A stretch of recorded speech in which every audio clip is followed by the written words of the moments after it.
show starts in 10, 9, 8, 7, 6, 5, 4, 3, 2, 1, go. The following is a world-class Bullshitters exclusive. Welcome to World Class Bullshitters, the epitome of pop culture. I'm your host, Jeff Hicks, and with me tonight is the one, the only, Dion Green. Baby, boys and girls, children of all ages, I bring to you another episode, another notch in the belt, another trophy on the wall. And if anything that 2023 has proven is that some of y'all be fucking up. It's like every day there's some new bullshit that's not world class, and it pisses me off, but it also makes for good content. So as long as I'm laughing, it's a good time. Very true. And now, folks, speaking of a good time, say hello to American Ramrod, Kendo Slice. Thank you, Jeff. I am very, very happy to be back for the most part. And today, Jeff, is the 6-year anniversary of a very special event on this channel. Do you know what that was? Is it your first appearance 6 years ago today?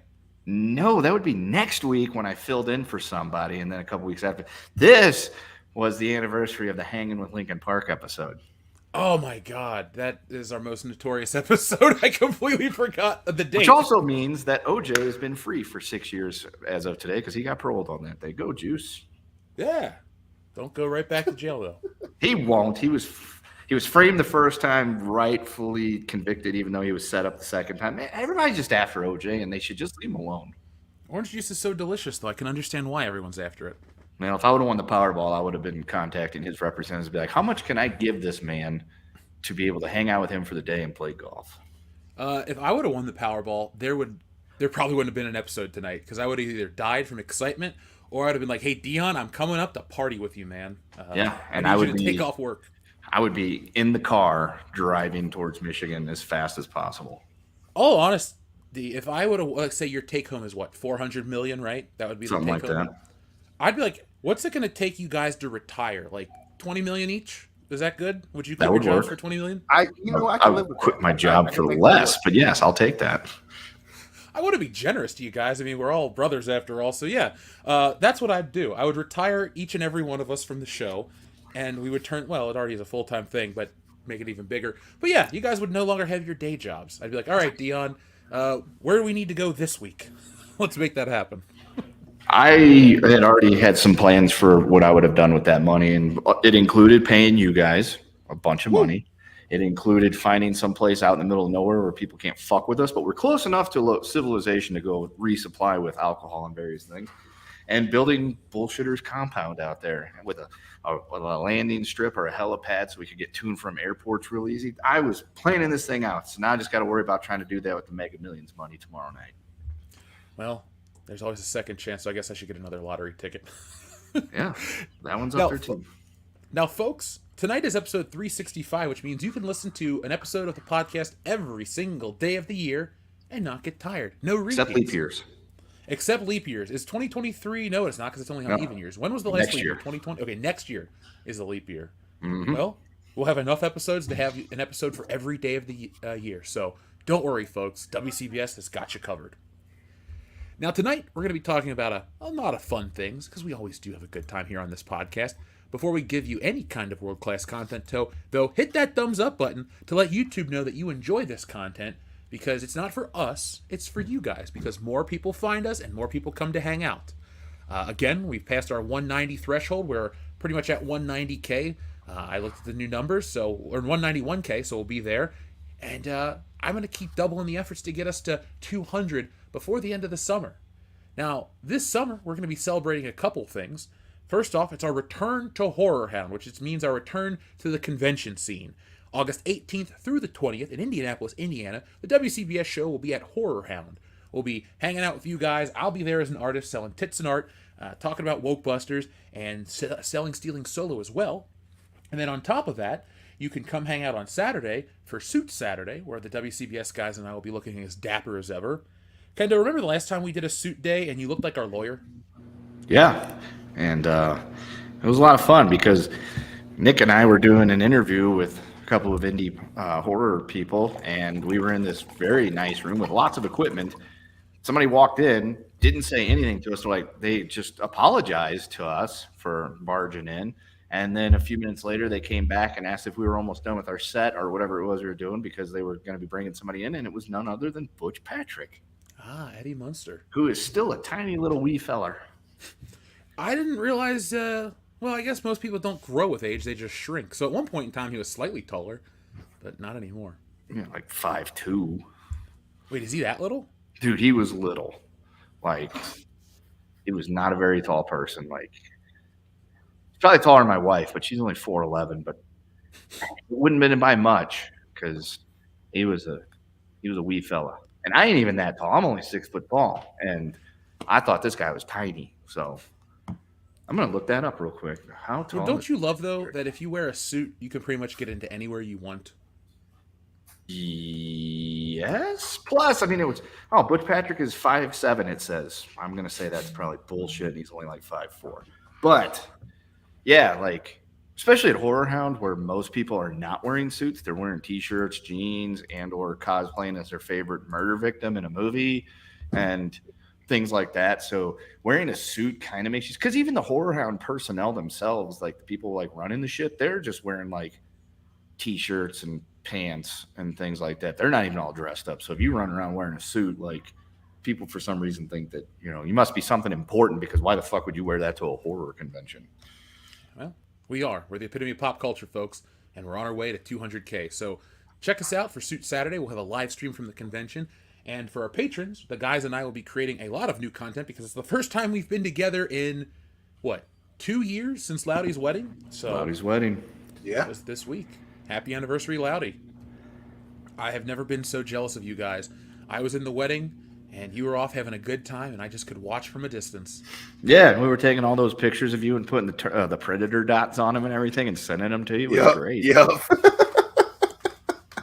Classic. That was probably the best table at the entire wedding reception. Probably. It was better than the main table with the bride and groom and everybody in it, and I was at that one. Yeah. Well, dude, even the wedding part was the best part of it, too, because you were stuck up there the whole time. That wedding, I think, went on for about 6 hours, and it sucked. It just ended last week, actually. Probably. I can believe it. I can totally believe it. Yep. Been a long year. Been a long 2 years. But yeah, like, we went in and we sat over in the back end of, like, the wing away from we were the only people over there, and Pete and I were playing, like, Pokemon Go during the fucking service and everything. It was awesome. Now, folks, we start off our show like we always do with the word of the day. And guys, the word of the day is an interesting one from our friend Shrebbles08. You guys ready for the word of the day? It's on screen, so I'm sure we all have seen it. Yeah, I see it. The word of the day is tampon. Barbie 2, the rise of USSR tampons. I don't even get that one. Hot tub tampon machine. How Stella got her tampons back. And Star Wars, the High Bloody Tampon Republic. Just full of tampons for a few tampons more. The good, the bad, and the tampon. Tampon slickers. Yeah. Attack of the Killer Tampons.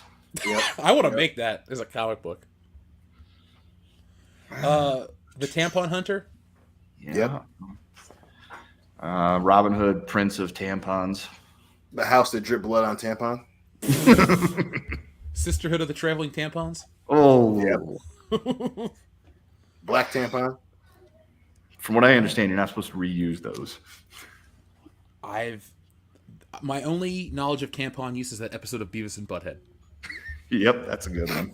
It feels so fresh. Let's go play some tennis. I love that. I love that show.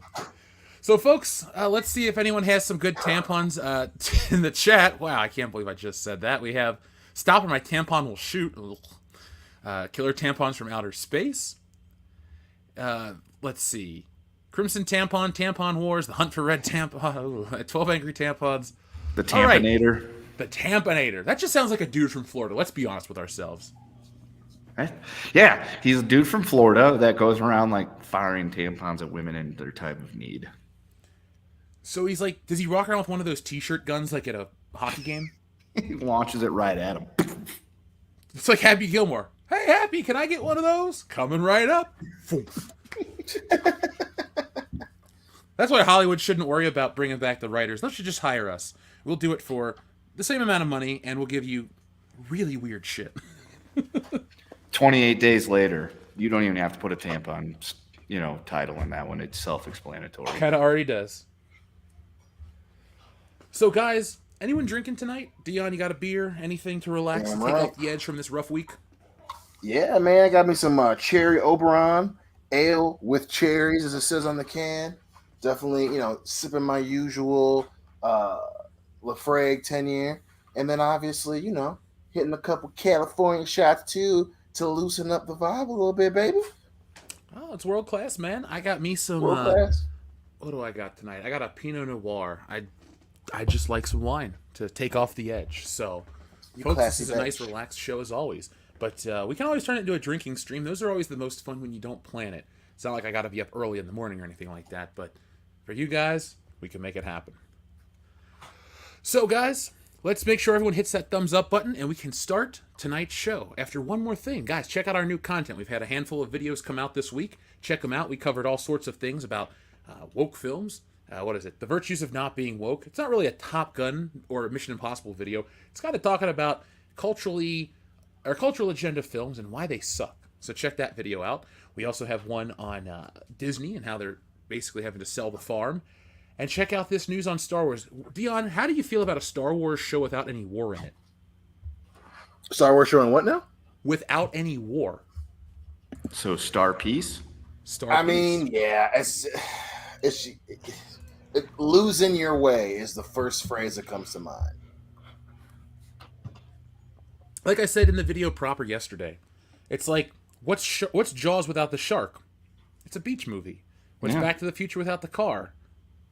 Something else. Teenage angst. A teenage angst movie where people have shitty parents. But Star Wars without war? No. Mm-mm.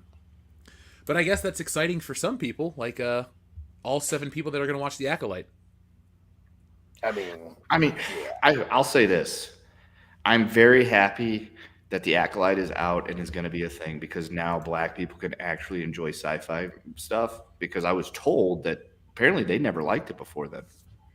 Well, it wasn't safe for black people. You got to remember, apparently. We still live in a time where Jennifer Lawrence became the first female action star. So it's a lot of new ground that we're breaking these days. Yeah, which it's crazy to think that it was not safe until now for that. Because I'm just thinking back a few years to the first time I met my good friend Dion in person, and the dude comes walking up and he's wearing a Star Wars shirt with an X-wing on it, and I say, "What's up, dude? You want to watch Back to the Future?" I'm just glad I could offer him some safety to enjoy his sci-fi. Yeah, because I hadn't even heard of Back to the Future before that, and it was a life-altering experience for me. So I'm happy for The Acolyte, dog. Yeah, it's making the world safer for everybody. I just would like to thank Disney for all your bullshit. You're doing so much good for all of us here. Yeah. Right, including not paying your writers. Well, the She-Hulk dude only deserves that $396, but hey. The one thing I do... that's a good point. I do find it kind of annoying, though, that people are like, oh, AI should take over these people's jobs, they suck. That's a slippery slope. I don't really want to see AI take over writing for TV shows, do you? Well, even then, it's not that they suck. Don't get me wrong. There are writers and executives that are in charge of divisions of studios that make terrible decisions in terms of what the writing is. But especially for major studios, and obviously we see a lot of that specifically with Disney Plus. They chop up a lot of this shit. So everyone knows. And that's what's so funny about the conversation now is that before the strikes, we all say, hey, yeah, man, the cutting room floor and the studios chop it up, blah blah blah blah. And then you have people that are like, yeah, man, let AI do it because it sucks. Like you can't have your cake and eat it too here. We've all talked for generations about how studios chop up fucking scripts. What scripts are originally are way different after it gets to the motherfuckers in the big offices. So that all being said, that's if we think whoever wrote shit like a Wrinkle in Time is bad, imagine a motherfucking AI trying to write some shit like that. That'd be cringingly hilarious. I think I should throw in a prompt and we'll read it at the end of the show because, all right, what should the prompt be? Write a story about strong females And diversity. Any other prompts? Action movie or action script, action adventure. Okay. Anything else, Kendo? Or Dion? No, go ahead, Ken. What you got, Ken? See, a movie about strong female characters, diversity, and an action adventure setting, saving the world, and see what happens. All right. There we go. The title is Guardians of Gaia. In a world ravaged by unchecked forces of nature and corrupted by greed and prejudice, a diverse group of strong and fearless women unite to become the Guardians of Gaia. They hail from different corners of the world, each possessing unique strengths and backgrounds, but they share a common goal: to save the planet from impending doom. Leading the charge is Captain Layla Carter, a brilliant scientist and adventurer who has traveled far and wide seeking to understand the secrets of the natural world. She is joined by Mei Ling, a martial artist and environmental activist from China, who has always felt a deep connection to the earth and her surroundings. The team's diversity expands further with the addition of Zara al-Farouk, a fearless Bedouin nomad from the deserts of Arabia who possesses ancient knowledge and of the land and its healing properties. From the jungle of Brazil comes Ana Ramirez, a fierce wildlife conservationist and uncanny ability to communicate with animals. Rounding out the group is Aya Petrov, a Russian engineer and tech prodigy who brings her ingenuity and passion to sustainable technologies to the table. Lastly, there's Kea, a wise and mystical shaman from the indigenous tribes of North America, who can channel the energy of the earth and perform extraordinary feats. The world faces a dire threat. An evil corporation led by the nefarious Veronica Drake seeks to exploit the planet's resources and bend them to her will. Whoa! Veronica Drake? That's a female bad guy. We can't have that. No, it should be Vernon Drake or Vincent Drake. Yeah.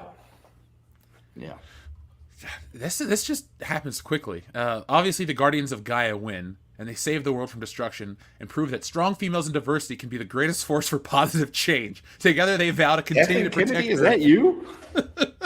No, that's close to Drew Barrymore, baby. That's right up there too. Did Drew Barrymore save the planet by getting down on her knees and like crying and thanking her guest? She did. Well, that was a film called, or an attempted TV show remake called Charlie's Angels that went just fine. Yeah. When you're nostalgic for the 2000s Charlie's Angels compared to the new one, you know shit's gone off the rails in society. What a time to be alive. Yeah, it's the worst time to be alive, Kendo. So, folks, thank you for joining us tonight. Episode 365 is about to start, I guess, officially, even though I thought we were already starting already.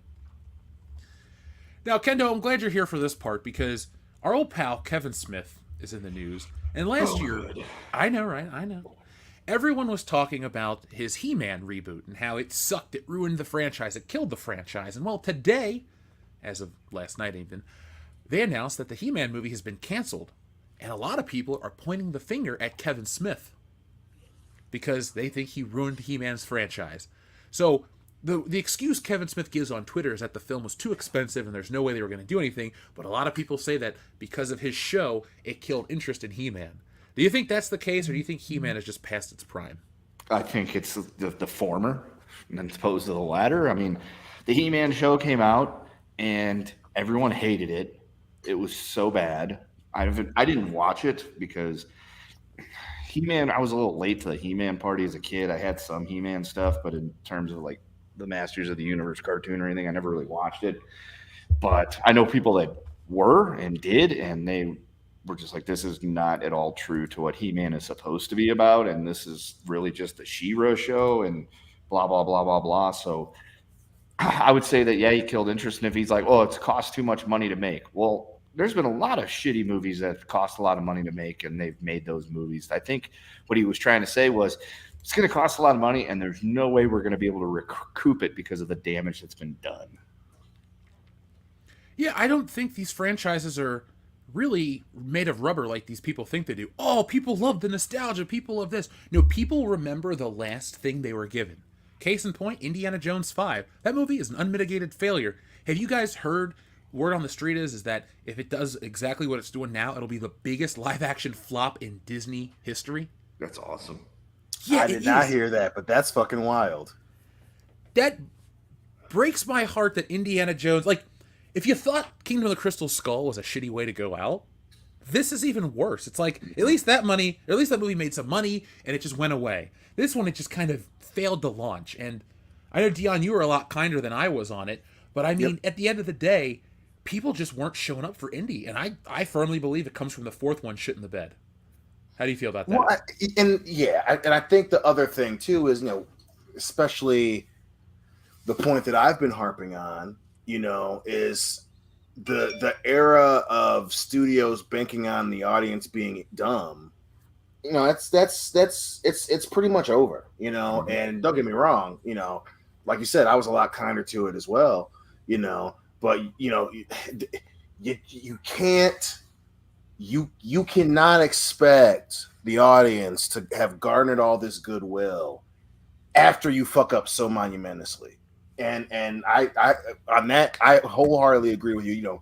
Kingdom of the Crystal Skull was so bad, and Star Wars has been so bad that they're not going to waste their time going and spending money to go to see the movie. It's just there's zero fucking faith in Lucasfilm right now. Lucasfilm could come up with an original idea right now, and if it's not a banger, it would probably still do horribly. It's just you can't browbeat your audience and expect them to show up for you. You just can't fucking do that anymore. I'm glad you brought up Star Wars, because I was going to say Star Wars is to blame for a lot of it, because when Force Awakens came out, it made like $1 billion or something like that. $2 billion. So it made all that money. And so they were like, oh, good. The properties, you can bring them back. They're still strong properties. There's still value to them. Yes, there was diminishing returns from 7 to 8 to 9. And the plots and the stories were even more convoluted of messes.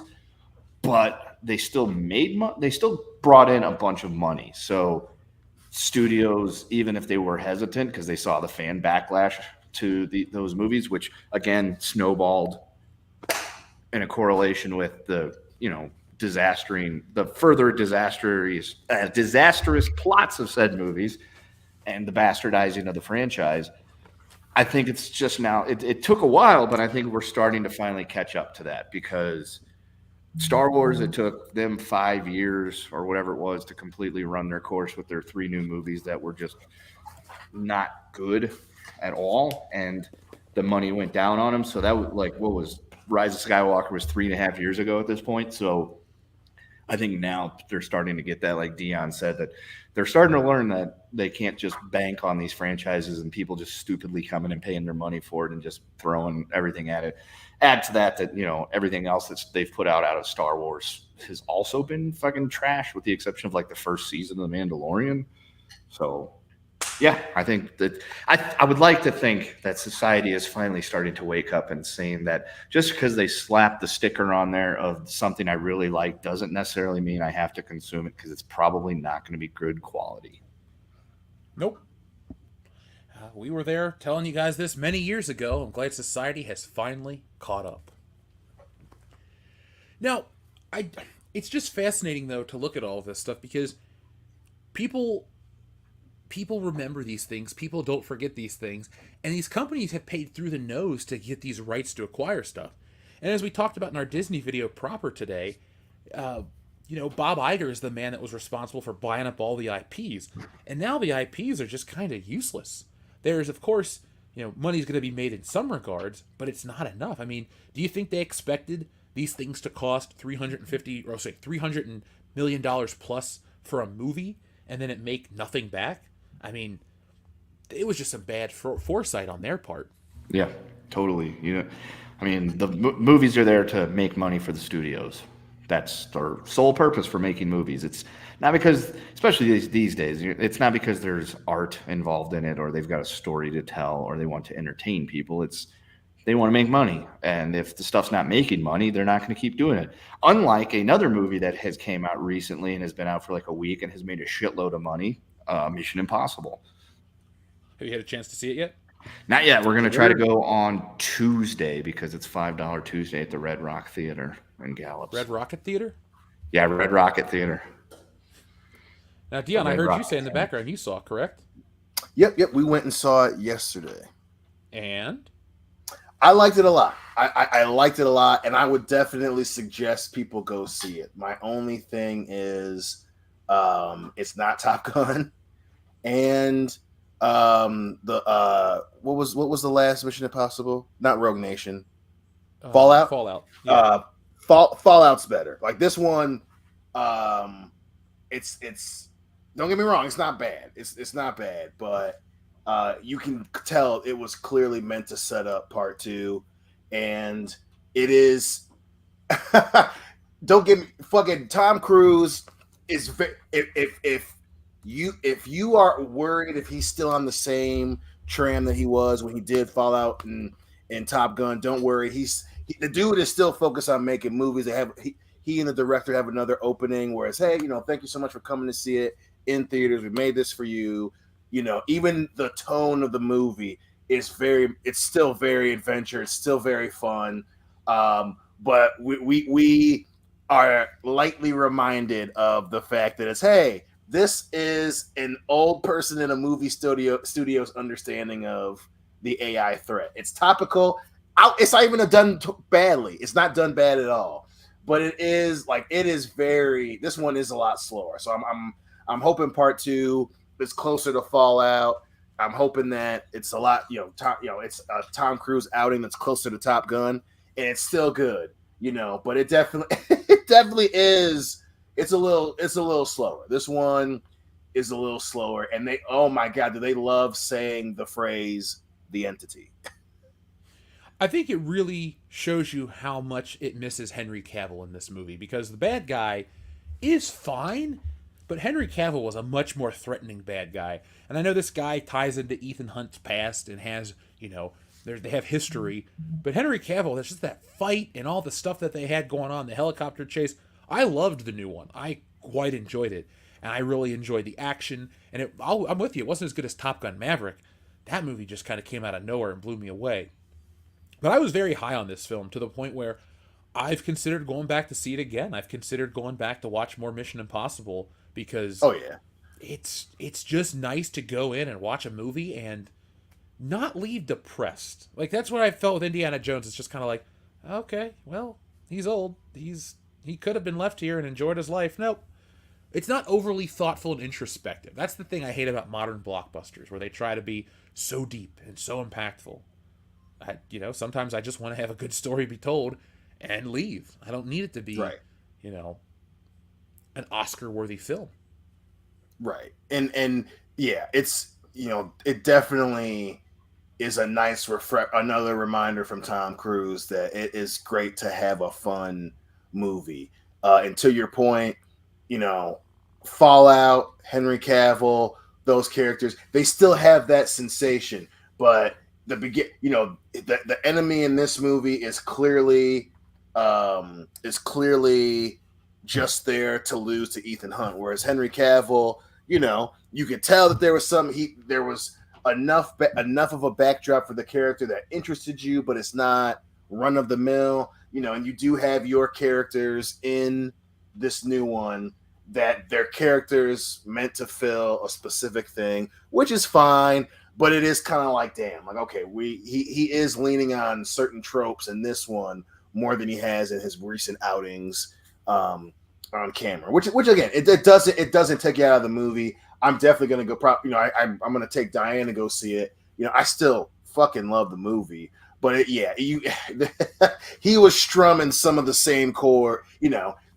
He's definitely. There was a hell of a lot more leaning on, the female character and the male character trope all throughout this fucking movie. And it's like, damn, you didn't have to hammer that one so hard, guys. But it's still good. There's no bullshit where it's trying to be, they're not doing what Disney's doing, obviously. But it is funny that they have those moments where it's like, okay, use that trope. It's perfect for this part of the movie. Now, speaking of taking people to see movies, who you taking to go see Barbie this weekend, or is it just you by yourself in a solo adventure? Oh, it's definitely a solo adventure. If there's one thing there's no way I'm going to take my totally real and adult wife. I'm going to go by myself to see Barbie because, listen, if there's any fan out there of the Barbie entity, it's Dion goddamn Green. Make no mistake about it. Oh, I would never make any mistake about it. When I saw that first trailer, I thought, how is Dion not a contributor to this film in some way? I'm like, you should have been an extra. You should have played Ken. You should have played, well, what's his name? Steve, the Black Ken? Steve, You should have yeah. been him. I have no problem being the black male Barbie. Black male Barbie character, however you describe them. Blarby? 100%. Yeah, man. The thick Barbie guy. I know it's people are talking about it how it's like, I guess, a communist movie or something. People are upset about it. I don't know. It's very low on my radar of things to do. Yourself so fucking seriously. I get it, dude. Like, I get it, internet. Trust me. And this is Uncle Dion talking to you. I get it. Like, there are definitely movies out there that feel weird, man. Like, I get it. But, like, it's okay to not listen to everything on the internet. Like, it's okay. Like, it's not McCarthyism. Let the movie come out. You know what I'm saying? Like, you know, it's motherfuckers are getting weird out there, dude. Motherfuckers are getting weird. Let the movie come out, and then, I don't know, watch it or don't. But, you know, it's these next couple of weeks, the pick-me's online are getting real motherfucking weird on Twitter and on Instagram, dude. It's fucking weird. People are getting bold. This movie's emboldening a lot of bullshit, which it's like, hey, it's good. You have your... I kind of find it funny. It's the same people that champion this movie are the same people that say Barbie's evil. It's like, which one is it? Because, you know, is it this terrible... Both. It's the people championing it and the people coming out like it's some goddamn... Like it's that part in Serenity where she sees the fucking the Japanese character on TV and flips out and starts fucking killing people in the bar. Like, both of you guys need to calm the fuck down. Let the movie come out first, because one, you don't sound cool talking about this movie like that, number one. Number two, it's fucking weird. It's weird. It's weird. Let the movie come out. This whole like, hey man, it's like this, it's a motherfucking it's a fucking, they're trying to fucking wire you, like, bro, it's a Barbie movie. I promise you, you ain't gonna fucking get programmed and run out in the streets and start sucking on toes or something, or speaking in Mandarin. Like, calm down. Are you sure that this movie's not going to turn people into Quentin Tarantino? I mean, you know, I'm sure there are worse things, but I'll say I'm 75%. I won't give you 100 on that, because Quentin Tarantino will pop out of nowhere and just start sucking on your toes. So, you know, you got to be careful. That wild Quentin is a dangerous dude. But man, I mean, it'd be funny if it wasn't so damn like prevalent on the internet. Like, y'all, we got Oppenheimer coming out. You know, Barbie. It could be super weird. It could be bad. But let's not have nervous breakdowns over this shit. I heard Florence Pugh's naked in Oppenheimer, so I was already gonna see the movie, but I guess that's an added bonus. And that's just gonna be in IMAX. Florence Pugh in IMAX with no clothes on. Let's go. Are you a fan of her acting at all, or just the way she looks? I think she's a fine actor, man. I do. I am a fan. You know, it's definitely something to be said about, you know, Florence Pugh. You know, it's, you know, people having multiple talents, man. You know, she's got it. So, but yeah, no, she's a fine actor. I wouldn't say, I mean, she ain't Meryl Streep or something, but I like her as an actor for sure. My biggest isn't even a critique of her. My complaint is the movie she's in, Midsummer, is one of the most overrated movies I've ever seen, next to The Witch. And we're just talking horror for a minute, folks. Be prepared for Schlocktoberfest. It's going to be big this year. But the thing is, like, the movie Midsummer, it's everyone touts it as original and engaging and horrifying and this and that. It's essentially The Wicker Man, and after a certain point in the story, all the characters act as stupid as kids from Friday the 13th, and they just stand around to die. I don't think it's one of these brilliant game changers that a lot of people say, and that's the movie I associate most closely to Florence Pugh, because I didn't see that Stepford Wives remake she was in. I don't consider her a very original actor. Put it like this: I don't consider her an actress that takes very original roles. Yeah, I think that's fair. I mean, you know, my thing with Midsummer was, you know, not only was it Wicker Man, but it was just one of those where it was a lot like a different genre, obviously, but it was kind of the same aura about, I keep want to call that movie Big, Shrink or whatever with Matt Damon, where they're like, hey, this is this new concept of a movie. Oh, Blah, blah, blah, blah, Downsized? blah. Huh? Downsized? Yes, yeah. Like it was a lot like Downsized, where they were like, man, this is gonna be this great movie. Matt Damon's brilliant. Blah blah blah blah. It was the same thing with Midsummer, where it's it's this high art of horror, this reimagined way of subverting audience expectation, and it was just weird for the sake of being weird. And it's like it wasn't that well thought out of a movie. So your point about them being not only were they dumb, but it's like it's hard to make a horror film that's new and a new concept when you're still trying to use old tropes to move the story along. Like, she's the only one that's like, this is weird. And like, hey, how like the image of someone in a white dress, it's crazy if it's like something crazy going on, but they look so pretty, right? Like that's crazy, right? It's like, no, that's not new. You can't have your whole movie be that. So I mean, and she wasn't terrible in it, but No. It's just those high concept movies that really are smelling their own farts before the damn thing even comes out. That one did that was what hurt Midsummer more than it just being a bad fucking movie. I'm happy that people like it. I'm happy that people think it really like reinvigorated the horror genre, because even though the horror genre doesn't need to be invigorated because it keeps getting good movies all the time and keeps having hits come out all the time. Like, it's probably the most profitable genre in entertainment right now, dude. Look at Indiana Jones. It cost $302 million to make. It's not even going to break even. That's an embarrassment. But you got these little movies like the Blumhouse productions. Those things are all profitable. No matter how good or bad they are, they all make profit and they all keep coming out. And dude, when a horror movie comes out, you go opening weekend, that shit is jam-packed. And I gotta say, the direction that horror movies have taken have made me happy, because it used to be the stereotype. Like, remember in the first Scary Movie when What's-Her-Face's character kept talking at the screen and talking at the characters and this and that, and it was always the stereotypes that people kind of labeled. Nowadays, horror movies are slightly smarter, and so you don't get that audience showing up anymore. You get a lot of people, and now they're just quiet. When I go to these horror movies, it's not like a bunch of people or teenagers on their phones anymore.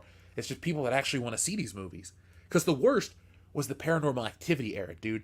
Those people, everybody would talk through those movies. Don't go in there, don't do this. Ah! Those movies weren't even scary. They were stupid as shit. And now, I don't know, man. I'm hoping that happens with the comic book genre, where people still show up, they can make money, but it's like, I don't know, a better experience. Because after The Flash kind of left me disappointed, I need something new to reinvigorate myself.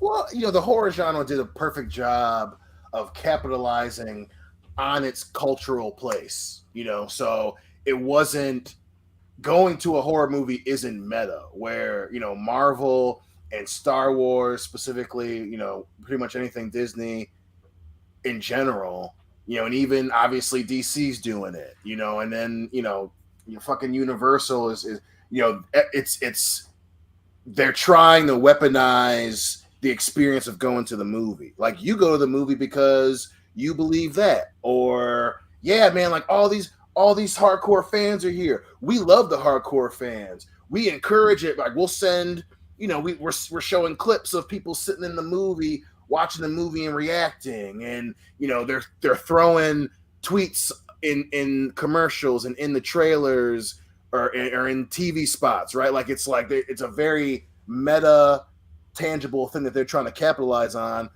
and they're trying too fucking hard. Where the horror genre does a great job of acknowledging the fan base without trying to make that part of the marketing vehicle. Don't get me wrong. The first Paranormal Activity movie, that of all of them, it's the scariest, even though it wasn't a super scary movie, but the sequels, it became part of the marketing strategy to show everyone watching it in the fucking theaters. And then they just did that for every single fucking one. And then it's Paranormal Activity 3. This time, it's the fucking creepy librarian neighbors. And it's scary, too. And you see someone sitting in the audience going, ah, that's fucking crazy. Like, it was way too fucking meta. Marvel doing that shit where it's like, oh, hey, get your fucking tickets on Fandango, and people doing the street side interviews. Well, I fucking loved it, and Miss Marvel is just so kick ass. It's so fucking meta. Where it's like, hey, people enjoy the movie, go see it. Did you see the trailer? Did you see the commercial that we just did? It showed someone's tweet on there. You like Twitter. Why don't you tweet and try to get on the movie, and then you can get in the fucking commercial, and then you can go see the movie, and then I'll make a bunch of it's way too meta. Horror doesn't do it as fucking bad, and people react to that shit. They appreciate not always trying to be sold to every time you see the property on television. So what you're telling me is you don't think the new Captain Marvel movie, The Marvels, is going to have those commercials of people on, in the theaters going, "I loved it. It was the greatest one ever." You don't expect that? Oh, it's listen. I would love to think that Marvel's kind of fucking coming to that point where they're not going to do that, but dude, especially after seeing the most recent Twitter ad, the Twitter promo for it, where it's like them doing their powers thing. And then they're like staring. The three of them are looking at the camera and standing there and like breathing hard. And there's a light breeze going through, so all their hair is fucking like. No, they're 100% gonna do that. They're like, oh my, this is the best Marvel movie. Oh my god! Like I went and saw it with my children, and oh my god, this movie, it's my favorite one. It's the best one of this phase. Like they're 100% gonna fucking do that, dude. It's weird. It's gonna be weird. It's gonna be fucking weird. It's already gonna be sad too. Now, it comes on my birthday. Damn. Well, I had Black Adam last year, so you still got it worse than me. Right? Yeah, I feel bad for you, buddy. Now, Damn, Dion, man. Yeah. You and I are pretty, dedicated gamers. And on screen right here, they got the PS5 with the new Spider-Man stuff, which is part of our Comic-Con coverage. Did you get a chance to watch that trailer? And if so, what did you think of it? But first, and more importantly, what do you think of this PS5 on screen? Is this going to be the thing that gets you to upgrade? I literally just sent that to Hillary, and it definitely may be the thing I was waiting for. Don't get me wrong, I'm not a huge fan of it. It's just, hey, the red splotch, and it's, hey, it looks like it's the symbiote, and it's got the Spider-Man logo in the corner. Like, which is cool, but that definitely may be, it very well may be the fucking thing that makes me go and finally upgrade, because I've been waiting for something. I didn't want to get a standard PlayStation 5, so it just may have done the fucking trick, buddy. Now, I had mentioned about watching the trailer. I watched this trailer, and my big takeaway from it was the Uncanny Valley style of art that they give these PlayStation games in terms of the human characters. It feels off still. Other than that, I liked what I saw. I'd be lying to you if I thought, oh, this trailer looks like shit. Because there's a difference with trying to look for some negativity and rail on it and make, hour-long videos. But the first Spider-Man was a good game. There's really nothing terrible about it. And this one looks good. As long as I can get the original costume on, I'll eventually play this thing. What did you think of the trailer? I liked it a lot. I obviously if the graphics are what they showed in the trailer, I'll be happy with it. It's very interesting though. I'm excited. Seeing Kraven pumped, seeing the symbiote pumped. I'm trying to figure out, were they alluding to the fact that Harry's supposed to get the fucking symbiote? That's what I was wondering too. Yeah, that's the one thing I'm like, I don't know if which again, I'm not saying that could end up bad. I love 2018 Spider-Man. I love that fucking game. They've back to our earlier point, they've garnered enough goodwill with me to take a fucking flyer on this one. And I understand that Eddie's not going to be the first one that gets it. Spider-Man has to get it first. I get all that.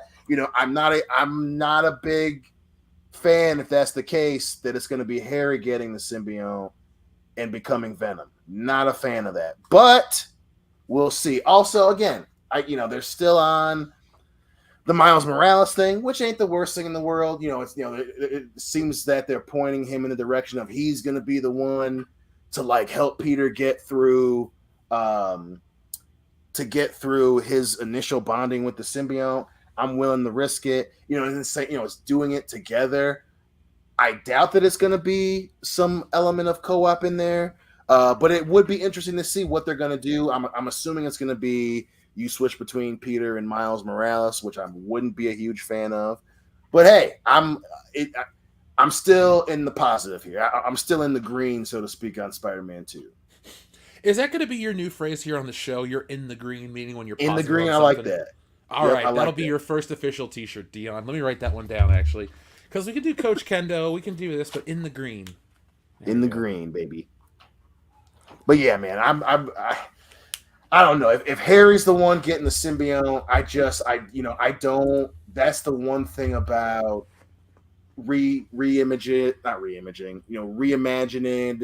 properties and stuff. Harry's supposed to be the Hobgoblin. I don't like people, and I don't like characters that are established jumping their characters and swapping character powers and all that shit. I'm not a fan of that. Plus, it I don't know how that would work. So now, if Harry's gonna be Venom, that's gonna fuck a lot of things up. But again, like I said, I'm at least excited enough to see where they go story wise. Like I said, as long as you can get the original Spider-Man costume, I will play this game. If I'm stuck playing that damn ugly version that's on the box or any of those other alterations, it's gonna be a hard sell for me. Honestly, I waited until I found out with absolute confirmation that you could play as the original Spider-Man costume.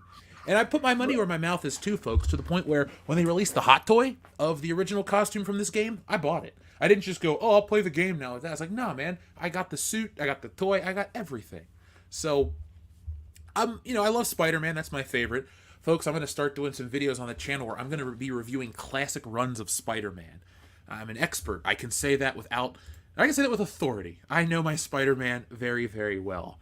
Dion, at night, after I get done with pages on Wokebusters, what I do, as I lay in bed and I've been reading some shit on my tablet, I've been working my way through pretty much every book for some reason. I don't know why I'm inspired to do it.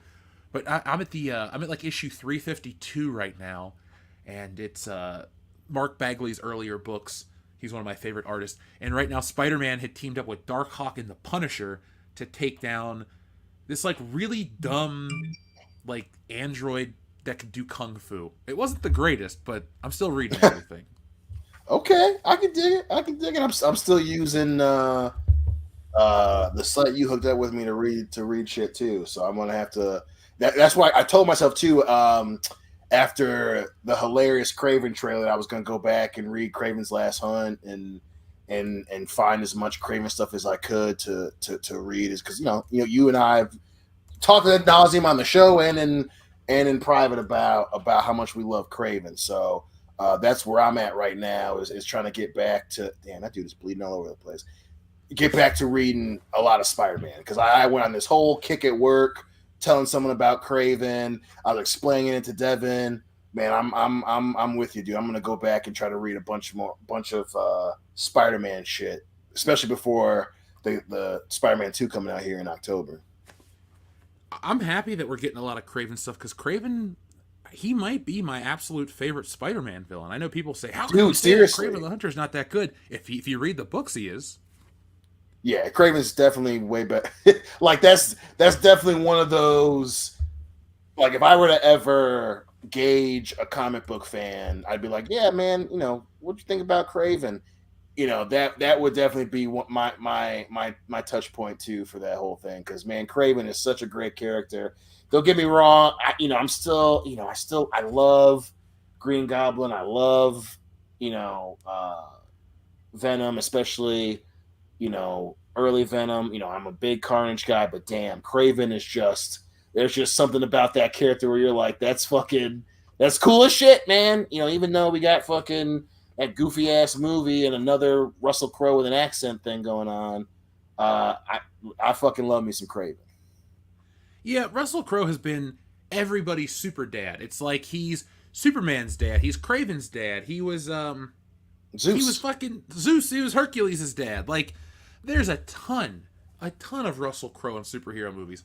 Folks in the chat, who else should Russell Crowe play? Should he be Uncle Ben in the Spider-Man movies? Should Russell Crowe play Thomas Wayne? Should Russell Crowe play... Who shouldn't Russell Crowe play, Dion? Who do you think Russell Crowe couldn't play? I don't think Russell Crowe could play Barbie. The only superhero character that Russell Crowe could never play is Aunt May. That's the only one. Are you sure, man? I'd like to see him in a wig and try. Listen, I'm pulling for him to be Liara. I want to see him be the queen of the She Empire, bro. I want to see him be that. Oh, Lilandra? Professor X. Let's go. Oh, dude, he should play Professor X as well. Yeah, Russell Crowe, fucking round the galaxy. I was actually listening to this podcast as I work on Wokebusters. It's this X-Men audio drama. It is fan-fucking-tastic. I absolutely love it. Really? Yeah, oh man, I'll send it to you. It's on Spotify. I try not to promote other podcasts unless they're promoting us, but this show is so good. It's got a full voice cast. It's got special effects. It's got its own music. It's got a narrator. It's got an announcer. The guy that does the voice of Wolverine is good enough to do it on the cartoon. Professor X is wonderful. The guy that does Magneto sounds like Ian McKellen. It is awesome. Dude, the send only that thing to that me. I hate about Shit, you have my curiosity. Now you have my attention, motherfucker. Dude, the only thing I'm sad about is the fact that I'm almost through everything. I'm on the 3rd season, and I'm on episode 9, Stormbreaker, and there's really not much left else after this season. There's there's 1 episode left, motherfucker. God damn it! Yeah. I thought I was gonna have some more to Yeah. listen to.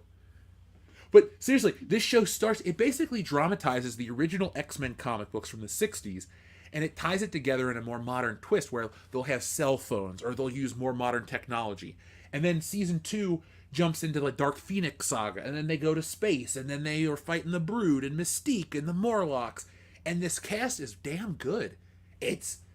They're like about an hour long. They go into the New Mutants, but I don't like the New Mutants, so I skipped that one. But they do Days of Future Past, God Loves, Man Kills, X-Men. You know, folks, as much as I talk about Spider-Man here on the channel and how, one of my goals is to draw Spider-Man professionally, X-Men is not a second place award. X-Men would be just as awesome. And that would be a series that I would love to have a little bit of influence on because we'd bring the fun back to the X-Men. It wouldn't be overly dramatic. Okay, it would be overly dramatic because that's what X-Men is, but it just needs to have some kick-ass characters and some great stories. And allegory is the name of the game. That's it, folks. Allegory is the name of the game. So, Dion, I'll send you that link after the show tonight, and Absolutely, you can tell me what dude. you think. Maybe we'll do a review of it. Hell yeah. Folks, if you have listened to it yourself, check it out and tell me what you think, or just tell me what you think of the X-Men. They're one of the greatest superhero teams of all time. If not Arguably the. better than the Avengers. Yep. I'd actually say they are better than the Avengers, because the Avengers have great movies, but the X-Men have had just great content for 45 years. Yeah, I mean, Avengers, definitely more well-known now, but yeah, in terms of, if we're saying pound for pound, it's hard not to say that the Avengers are the best superhero team ever. Or Now, excuse folks- me, X-Men aren't the best superhero team ever. Now that we're going to be talking about Comic-Con, Dion, which is a good transition, they have some X-Men 97 merchandise coming out at Comic-Con. And Oh, you know, shit. it's interesting, though, folks, because if you take a look at the actual demographic of who buys this stuff, it's not for kids. It's not for super old nerds. It's for the people that are our age, Dion. People our age, let's say 5 years younger and 10 years older, are your toy consumers, your comic consumers, your stuff like that. We're in that window of time where, you can't really age out of this stuff. This stuff just kind of grows with us. Now, of course, they have to keep it family friendly so they don't offend those people and all this other stuff. But there's a reason why they revive X-Men and do X-Men 97. There's a reason why they bring Michael Keaton back as Batman. There's a reason they do all of these things to get people like us to spend the money, because the younger generation didn't grow up on this stuff. And for our generation, it's the greatest versions of these stories ever told, and most people agree. And so they really haven't tried to top it.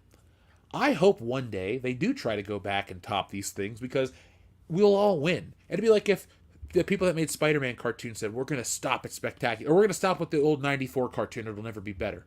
We would have never got the Spectacular Spider-Man. So you need to always evolve and grow. And that's what, now this isn't really meant to be a negative comment, folks, but that's what I'm taking away from Comic-Con in general and collectibles. It's just a small window of time that we're just going to kind of keep revisiting. Like if you're a wrestling fan, for example, they constantly visit 1985 to 1995 or 94, and then 1998 to 2003, and then whatever modern is. But like, wrestling is always in this weird cycle of popularity where they're trying to relive the past. Same thing with the movies and the games and the stuff that they're always remaking or reselling. It's to this small window that they keep doing over and over again. And it's very good to be in it. It's very good to enjoy it. And I'm happy to consume it, believe me. But at the end of the day, I do question what is the next great thing. And that's why, Dion, I know some of the stuff that I create will be one of those next things. And some of the stuff people in the Rippaverse and other comic creators and such like that will be the next big thing. But I'm happy right now just kind of reliving the past. It feels kind of good to go back and revisit an old friend. How do you feel about that?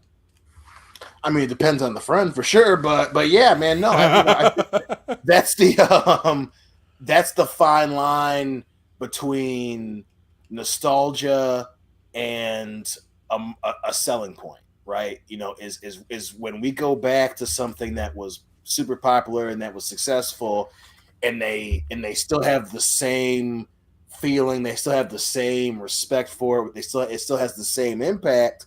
That's a good thing, right? But that's a fine line between a selling point.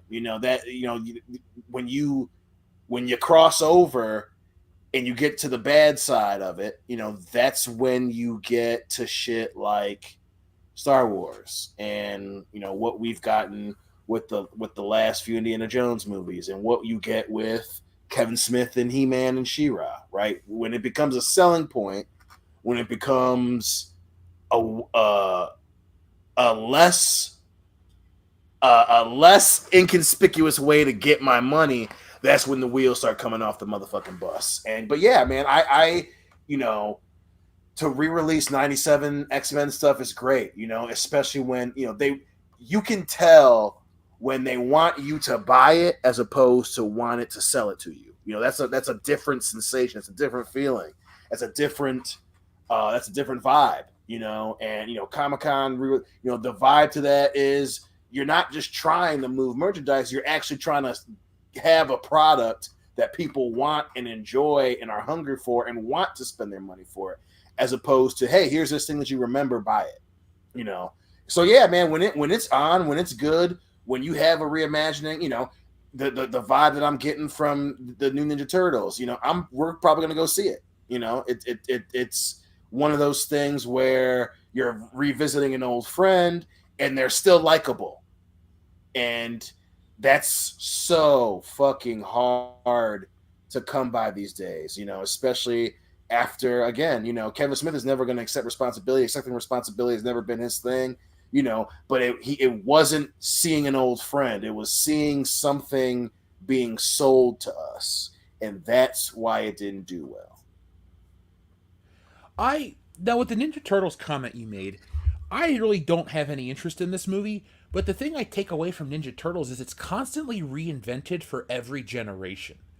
And, I understand that people are nostalgic for the comic or the 87 cartoon, but you gotta remember, that 87 cartoon made it to, 1996 and then died. Then it came back in 2003. Then they had a movie in 2007. Then they had the movie in 2014. Then they have this. They have that. There's 2 Nickelodeon shows. That one Nickelodeon show stuck around forever. I remember buying D2 all those toys that Christmas. They were obsessed with that version of Ninja Turtles. I just was never a Turtles kid. And I know you get a lot of the purists out there, but Ninja Turtles is the one franchise where I don't think the purist argument necessarily will stick around and work forever, because it's never been the predominant version. It's always been reinvented to some degree of success. There's always another generation of Turtles out there. And so, if you go see it, you can review it for the channel for us. I'd appreciate that. Maybe you can, I can ask you questions and we can talk about it in that way.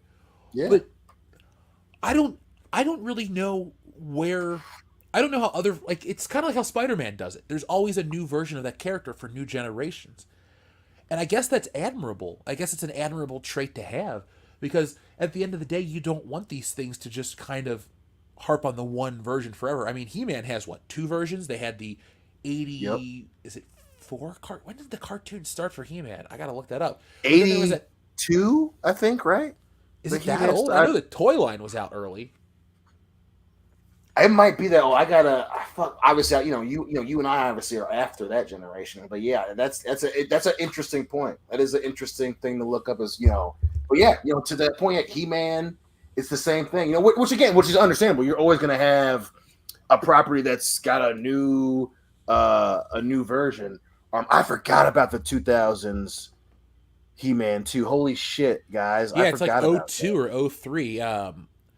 I watched. I have the toy. I got it from a media play for super cheap, and it was neat. It was a decent show. It was a cool toy. It just He-Man was never my jam, and I don't ever want to come off as disingenuous to the audience and tell them I loved it. It was my favorite. The most He-Man I've ever watched is the memes with Skeletor. You know, all of that Yep. shit where he runs away. Yep. That always breaks me. Yeah, man. I can't believe we're back to He-Man. Yeah. Yeah. But yeah, man, that's one that's like you said, it's a cylindrical cycle, dude. You know, it's always gonna be something's coming back, and some things just land better than others. I was never much of a He-Man guy either. You know, I the younger I was when, and that's probably why I like the Ninja Turtles now.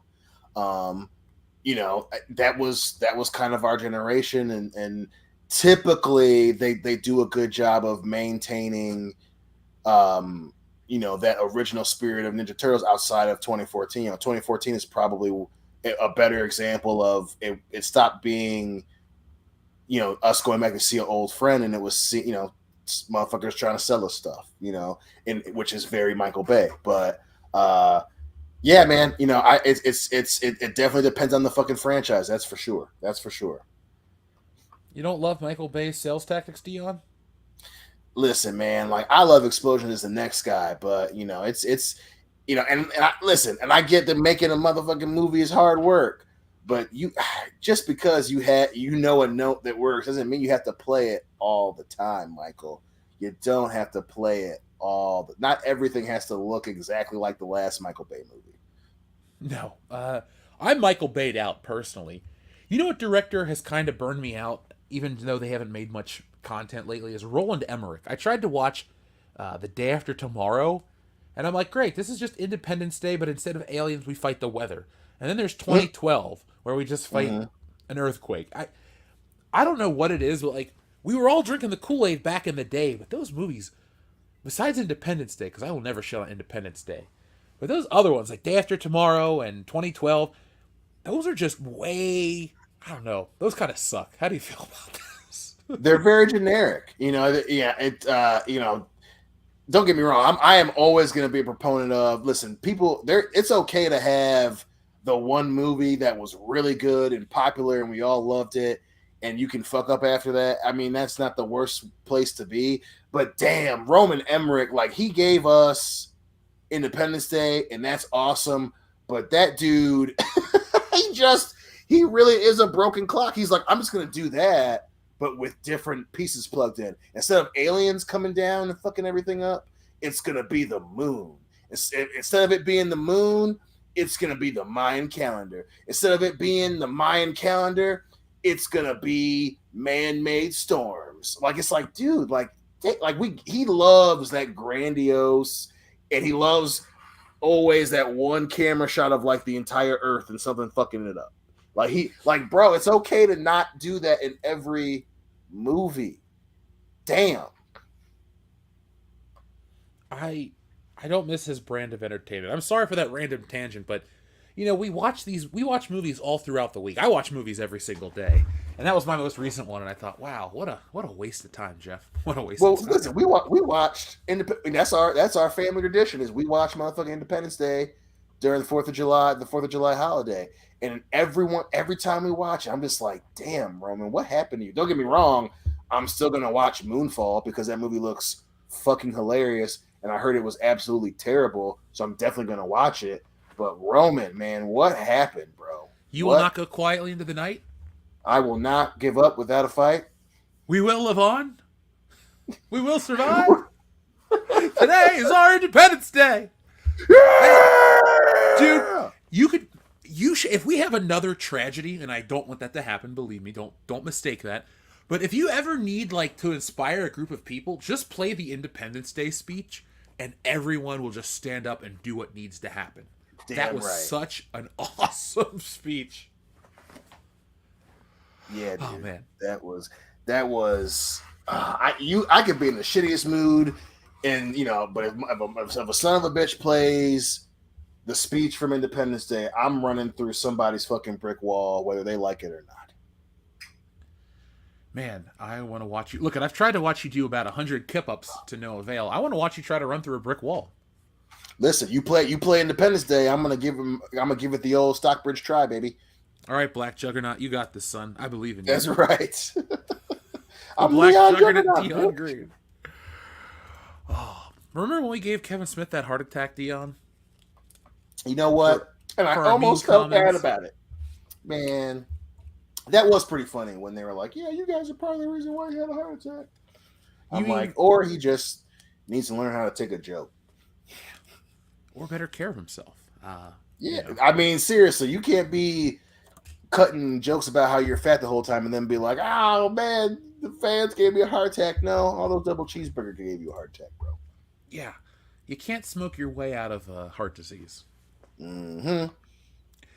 And you You'll go can't hold teach yourself. that. Now, Dion, I know this Comic-Con isn't receiving the same type of hype that other Comic-Cons are receiving because the movie theaters are not there. The movie studios are not there. According to the actor strikes, the actors are not allowed to appear. They're not allowed to do all this stuff. There's not a ton of promotion there.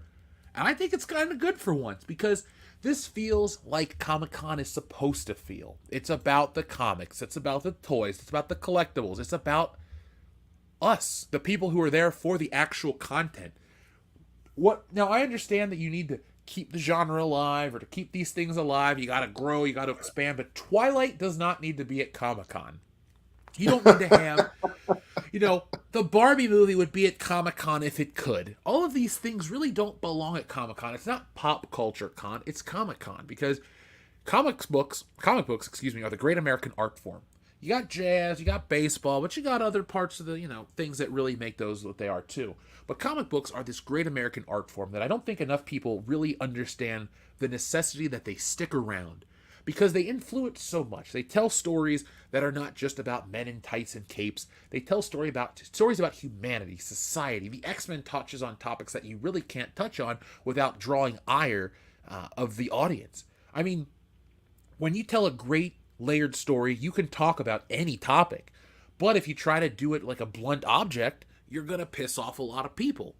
I'm going to ask your take on something in a little bit after we talk about Comic-Con. But so far, out of the, it's just really the first day today. Has anything caught your attention from Comic-Con outside of the Spider-Man game trailer? No, the Spider-Man game trailer was really the only thing that caught my attention. I mean, I know it's in the same sphere, but I mean, the whole issue with the patch with Diablo made me laugh. But no, yeah, this even with day one, yeah, the Spider-Man news was the biggest thing for me. Same here for day one. I mean, the things that caught my attention on Twitter were more along the lines of like the toys. I mean, you guys know I'm a huge toy collector. There's no doubt about that. As I'm a big X-Men fan, I was excited to see the X-Men 97 toys, and then I was disappointed to see that they were just repackages of the already existing toys. And I'm such a big fan, I already own them all, so I'm really not going to be buying anything from X-Men 97. But folks, I will have more coverage of Comic-Con coming to you this weekend.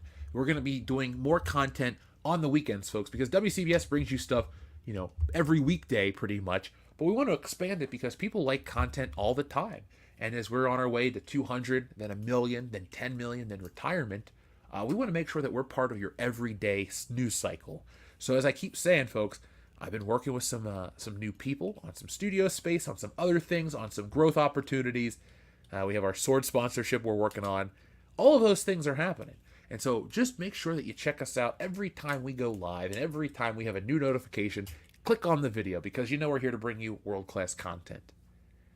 Now, Dion, in a few years, we'll be at Comic-Con. Yeah, man. I know our friend Young Ripa, Eric July, is out there right now. Congratulations to him. I believe he's at, Gabe Al-Taib's table, the colorist for the Isom book. Folks, if you like Young Ripa and the Ripaverse, check out the High Council on Tuesday. Andrew is a content manager for the Ripaverse. He and I have a good show each and every Tuesday night. And we have some stuff in the future, a crossover coming up. So be on the lookout for that too. But when we go to Comic-Con, Dion, I think we should have a good time, try not to get kicked out, but ride the line of being asked to not return. How do you feel about that? Listen, any chance that I can kind of live the rock star esque lifestyle where it's like I've been kicked out of better places than this. I'm too much. You can't fucking handle me. I'll fight in the parking lot. I'm gonna take it. So I am 100% down to be the living embodiment of Kirk Lazarus for Comic-Con. 100%. I want to dress up as him one year for Halloween. Do you think I'd get in trouble? Like, can I do blackface? Is that possible? I think now it's faux pas to even be black and do blackface. So it may not, but I am willing to take the risk. So what you're telling me is I should go as Forrest Whitaker for Halloween. I think yes, and that would be hilarious. So definitely yes. Now you can decide on how you want to do the eye and the voice, but I'm willing to take a flyer on your effort. I just want to go and look very awkward. I'll look like, what is it, George Hamilton with his baked on tan. I'll just look really, really off. But no one will question me. Nope. Because I'm a giant and people don't really say shit to me. Right. That awkwardness would be funny to witness in person. Folks, if you're drinking along in the chat with us, then you're going to have a good time. Dion just cracked open another cherry ale from, what is it, New Belgium? Or who is it? Oh, so this one is a regular Oberon from Bell's Brew. We need to get a sponsorship from Bell's Brewery. You drink more Oberon than anyone in the continental United States. You are their number one fan. Damn right. Listen, I bleed this shit. I bleed for this. Oberon. Oberon Day is one of my favorite holidays. When is Oberon Day? Is that every day? In this household, it is. You know, when I come up to visit you, we're going to have to open up a couple cases of Oberon. Let me get myself a new pour here. You know it, bro. You know it. How to polish off a bottle of wine in just over an hour. God, this show's been going fast, folks. Hit that thumbs up button. We thank you guys for everything. So, our P.O. Box will be open in August. Like I said, I'm working on building this office. I got another piece of furniture right here. It just arrived today. Things are taking a minute to get ready, but that's okay. I'm getting Wokebusters done. I got my team assembled. I've had the colorist. I got my inker. I got all this stuff working right now. I guess I don't give a ton of updates on the most mundane stuff, but if you want to hear more, folks, it's like, hey, I finished another page and it turned out great. When I look at the roughs, I go, all right, I know what I want to convey. And then I get the final, I go, oh, the action's organic, the people flow. Like, believe me, I don't know how to talk about it outside of saying it's turning out great. Do you want to hear somebody go, oh, this didn't work? Well, I can't say that because none of the shit's not working for me. I go back and I reread the shit and I go, God damn, I just wish I could freeze time and get this all done and release it tomorrow because everyone's going to love this story. Dion, how does it feel to be a Wokebuster? It feels good, baby. It feels good. I'm feeling it. I'm, obviously, my arrogant ass is like, yeah, it's gonna come out and it's gonna be a hot new hit. We about to do press junkets and shit. I'm excited, but yeah, no, it feels pretty good. It feels pretty good. I'm thoroughly excited for the final product. I'm happy as the creator of the book, besides, the content and the art and all that stuff. But, you're instilling Solo, but only for a hot minute. Because logistically, it only makes sense to have you kind of pop up, because you can't have a 2 versus 2 blackmail scheme. It could be a 2 versus 1, that works. But if you and I were there and it's like Kendo and Nick are saying, let's do this, and we're like, no, it kind of cancels it out. But you're one of the OG Wokebusters. You're one of the 3. We're social scientists in this story, folks. Instead of being, what are they in Ghostbusters? They're, God, what kind of scientists are there? I'm sorry, I'm drinking, so I don't remember. But no, we're social scientists, and we have some of Nick's crazy experiments that, he's testing out outrage culture and this and that, and it's a lot of fun. But, Dion, you get some of the best action in the book. We all get some good action. I think the only person that gets some of the butt of the jokes would be, well, no, I guess it's not Kendo. Everybody gets to shine in Wokebusters. So, folks, will you be the 5th Wokebuster? Will you help change society? Will you help save society from itself? Be on the lookout for when we're gonna launch the bigger campaign coming up in the future. But make sure you guys check it out. The pre-release version, well, not the pre-release version, the early first edition, the pre-order version is available over on WokebustersComic.com right now. Dion, for Horror Hound, I have an 8-foot banner. Ooh. Yeah. Dude, there's an 8-foot banner that I'm taking to Horror Hound. Because every time I wear that t-shirt with the Wokebusters logo, people go, what is that? What is that? What is that? Well, if you got a good design, we got to tell people about it. Damn right. But man, I can't wait to share it with everybody. Folks, it's the best thing I've worked on yet, and things keep getting better. So Dr. Coffinails can't wait to see it. Other people can't wait to see it. We're going to take this thing, we're going to put in the man hours to make this the most successful indie comic in a long time. And yes, I know what that takes. I know what those numbers are. But I believe in this product so much that I can put my name on it and put it out there and say these types of things because I believe in it that much. This isn't a book that's going to be one and done and, we don't talk about it in the future. People are going to go, holy shit, I never even thought we could do that. Because that's what it is. And that's me, Jeff Hicks, with my Wokebusters book. So be on the lookout for that, folks. I will keep giving you guys more and more updates. I want to have a little, the penciled work is great. I'm very proud of it. But I like to share the ink stuff because the pencils don't always translate well. Here's a technical nerdy term. When you do comic art, there's two different types. Well, there's multiple types of image files, but there's a couple different types of things. There's CMYK, there's RGB, and there's a few other ones. And so when I draw these pages, I use a digital version of a non-photo blue. And depending on your monitor setup, it may not really translate well, meaning you might not be able to see exactly what it is. So as soon as it's in black and white, then I will share more. So like I said, part of it's at the inkers, part of it goes to the inker all the time.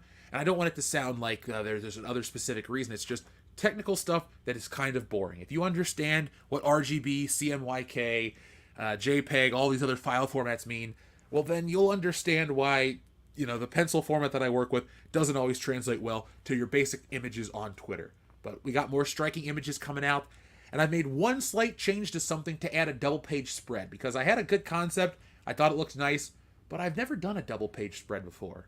So I was reading some Frank Miller yesterday, Dion. I was over at our new office, and, the guy that we're working with keeps comic books in the office, and they had Batman Dark Knight from Frank Miller, and I'm going, oh wait, we have the media in our story too. The media is part of the problem, so I should do a spread with that.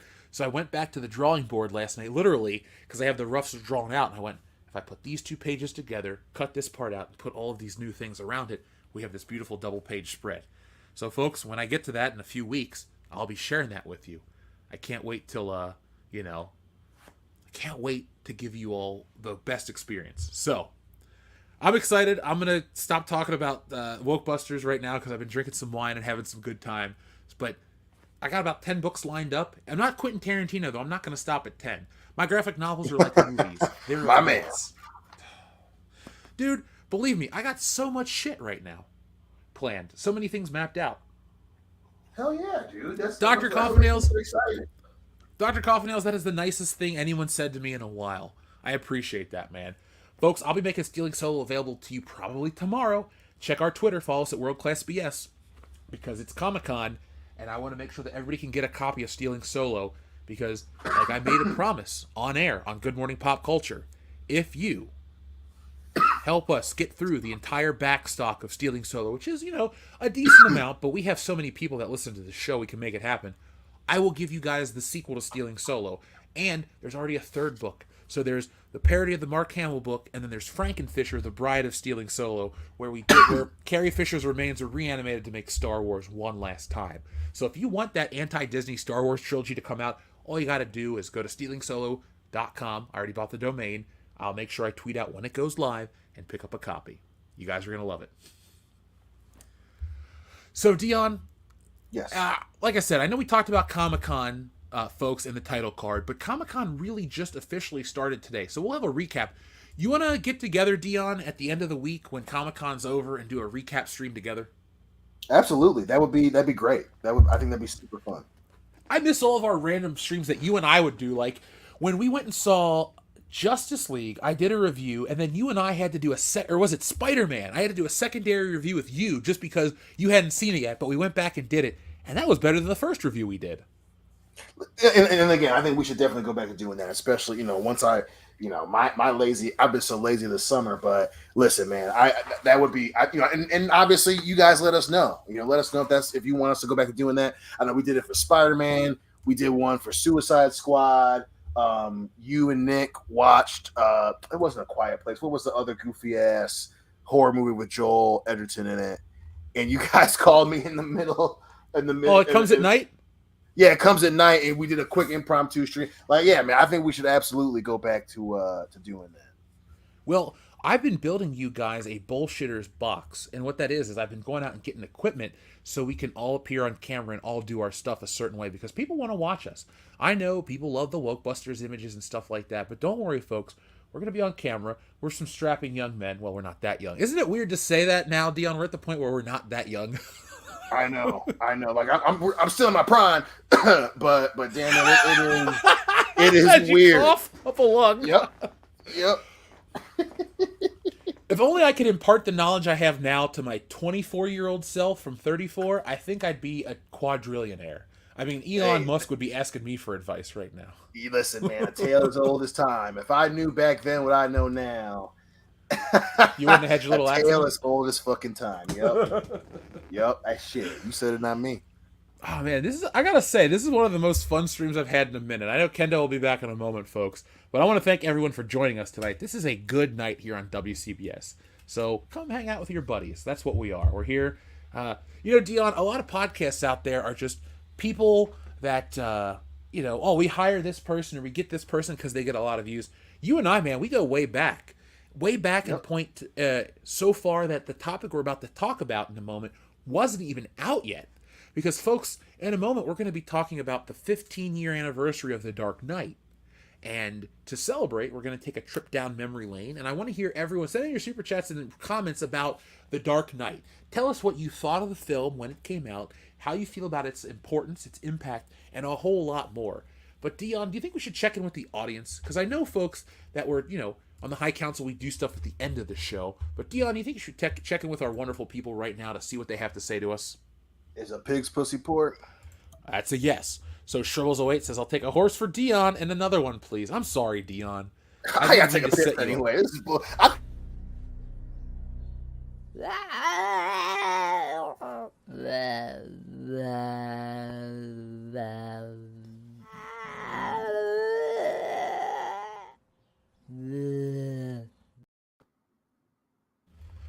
folks, when we hit 200,000, I'm going to take some channel money and I'm going to send Dion a mannequin of a horse. So make sure you join us for that.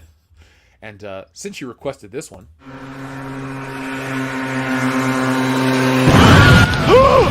Another one.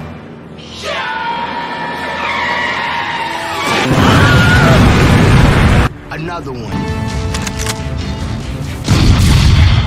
Another one. Another one. Another one. Oh, I feel sorry for that guy. Don't worry, I'm still making the shirt. Thank you, Rick. Zombie Rocks Review, thank you very much for your super sticker. We greatly appreciate you. I got your email, man. I'll be sending you a response to why I asked you to send me an email. Now, Sojourn, thank you very much for your very generous super chat. We appreciate the support you provide to the channel each and every day. You're here for every stream, every video, everything. So thank you, Sojourn. I greatly appreciate you. He says, another podcast noted that the black community in some areas, don't take kindly to nerds. Gothic fashion and RPGs were examples. Again, Dragon Ball Z had a huge amount of black fans. All in context, I guess. Jamram. Well, I'll press the Jamram button in a minute. I want to talk about this until Dion comes back. The world don't move to the beat of just one drum. What might be right for you may not be right for some. And what I mean by that, besides quoting different strokes, is that there are certain elements of geekdom that are universally accepted, and there are certain geekdom elements that are not. And so, is Gothic really an element of geekdom? That's more of a cultural difference. You don't see that. Goth kids are a very small group. They're the Hot Topic demographic, the Hot Topic generation. Personally, I have shopped at Hot Topic quite a few times. Why? Because they sell comic book and wrestling t-shirts. And so, you know, in high school, I needed to get a Spider-Man 3 t-shirt. I had a couple that I wore all the time. Yes, this is before the movie came out. I know, the movie is what it is. I've seen it many times. But I would shop there for those things. But the cultural divide is so interesting to me in terms of that. But I don't think it would mean that it's not safe for people in that, let's just say black people, as not be safe in those areas. It just doesn't appeal. RPGs, though, I will disagree with that one. Because JRPGs have always appealed. I have met more black Final Fantasy fans than I've met white Final Fantasy fans. Yeah. A lot of the geekiest people I've ever met in these spheres are not white. And it's not about my demographic or where I hang out. I've met the most passionate people that aren't necessarily white. Now, people like Dion and I like... I won't say we don't like geek culture or nerdy stuff, but we definitely like other more mainstream things, and it balances us out as people. Like, I like pro wrestling. In many ways, that's the geekiest shit on the planet. But it also is not. It's also a different type of thing. Same thing with Dion and his love of sports. So while we are hardcore nerds that we can tell you, I can tell you what issue Uncle Ben, well, he dies in Amazing Fantasy 15. That's really not a great thing an example to use. But it's like, I can tell you every time Aunt May dies, or when Peter Parker gets the black suit, or when this or that happens. Believe me, it doesn't really matter. It just, you know, in the video I talked about proper, where I talked about how it's safe for black nerds, historically, science fiction has appealed to a higher income bracket. And I don't need to go into the history of who makes what in this country. I'm not here to give you that history lesson. But based on that information, you can kind of understand why certain demographics have been interested in certain types of genre entertainment, depending on the era. So let's take the 1950s and early 60s, for example. Twilight Zone doesn't have many black characters or protagonists, because that audience, the TV audience back then, well, mostly white. That's not saying black people didn't watch TV. Believe me, everybody liked the Twilight Zone.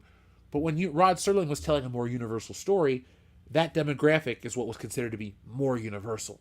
You have to take into account too sponsors and the other TV landscape. And that's the thing that I dislike about modern entertainment, especially these radicalized people that want to change it up. They want to change it up for this person and that person. Take a fucking survey of the time and the landscape, where these things were, where we were as a society. And then you can understand why these shows were the way they were, why these characters looked the way they are. But then you go back, let's just use comics for an example. You go back to the 70s, well, let's even do the 60s, where Stan Lee wanted to have more black characters in the background. That was part of his directive. And then they introduced the Black Panther. Then you got a guy like Neil Adams who brings in Jon Stewart and wants more progressive stuff. I'm not saying you need to really make comics the most progressive medium on the planet, but what I'm saying is, it was at one point. We've really crossed that threshold where it's for everybody, and the people in these boardrooms should take their heads out of their asses and stop trying to achieve the things that have been done 50 plus years ago. It's not. Dion, are you back yet? Yeah, I'm back. Is it really a big deal to see a movie with a black guy as the lead? I don't think so. It's just a movie. Not anymore. No, I mean, you know, it's to your point. You know, it definitely is a survey of the time. Is it a big deal? I'd say no, right? Is it something that we should all be like, yeah, it's a good thing? Absolutely. If it's a good movie, I agree. Yeah, I mean, if you know, if it's telling a specific story about a black character, yeah, that's a good thing, you know. But at the same time, it's just as good if it's a Jewish dude. It's just as good if it's an Asian woman. It's just like, don't get me wrong. I mean, I understand the importance of it as a marker of where we are as a society, you know, but the crazy amount of the narrative for when Black Panther first came out, the film, that's an example of the other side, where it's like, oh yeah, man, we finally get a black superhero. We had Blade already, you know, and well, that was rated R. Yeah, so it was fucking super popular. That movie was awesome. And we finally have you know the black community finally has it. Like, yeah, we've always had it. Not always. I shouldn't say. I don't mean to say always, but yeah, like in our lifetimes though, it's not been an anomaly. It's just kind of a normal thing. Right. And yeah, again, we're never going to say that that racist trolls on the internet don't exist, right? But when you're propping up something to purposefully ignore something that's already happened, that's going to come off as disingenuous to other people. It's just, you can't go, and that was what using that specific example, and then obviously specifically referencing the previous comment, the topic being the Black community, right? That's why so many people, especially the ones tweeting hard on Twitter and chit-chatting on Instagram and commenting on Facebook, anytime you said, but what about Blade and Wesley Snipes? Does that just not count now? Well, no, that's why those ones always got the side eye. Like, I get it. You wanna have the tweet that has a lot of likes, but you can't keep having the firsts. we can't. I understand. The first movie that made $1 billion ahead of this or that. And like, we can't. At some point, the first thing stops being special. Oh, dude. Right? Like, they're marketing ploys at this point, and everyone can smell bullshit a mile away. Yep. 100%. 100%. It's become so memeable. It's become a meme. It's become a meme. Especially that's why I loved the channel tweet the other day about 2016 Ghostbusters. Right, like you see how it's a weaponized thing now. Women are funny. Get over it. No, they're the only people saying that women weren't funny in 2016 were assholes. Anyway, that wasn't a prevailing feeling. It was just those women that weren't funny, right? And it's like, but then again, you forget about, yes, is it good to see all female comedy? Yeah, like that is a good thing, but it has to be funny. Like, you can't. Being a first doesn't negate that the thing you're doing has to be good.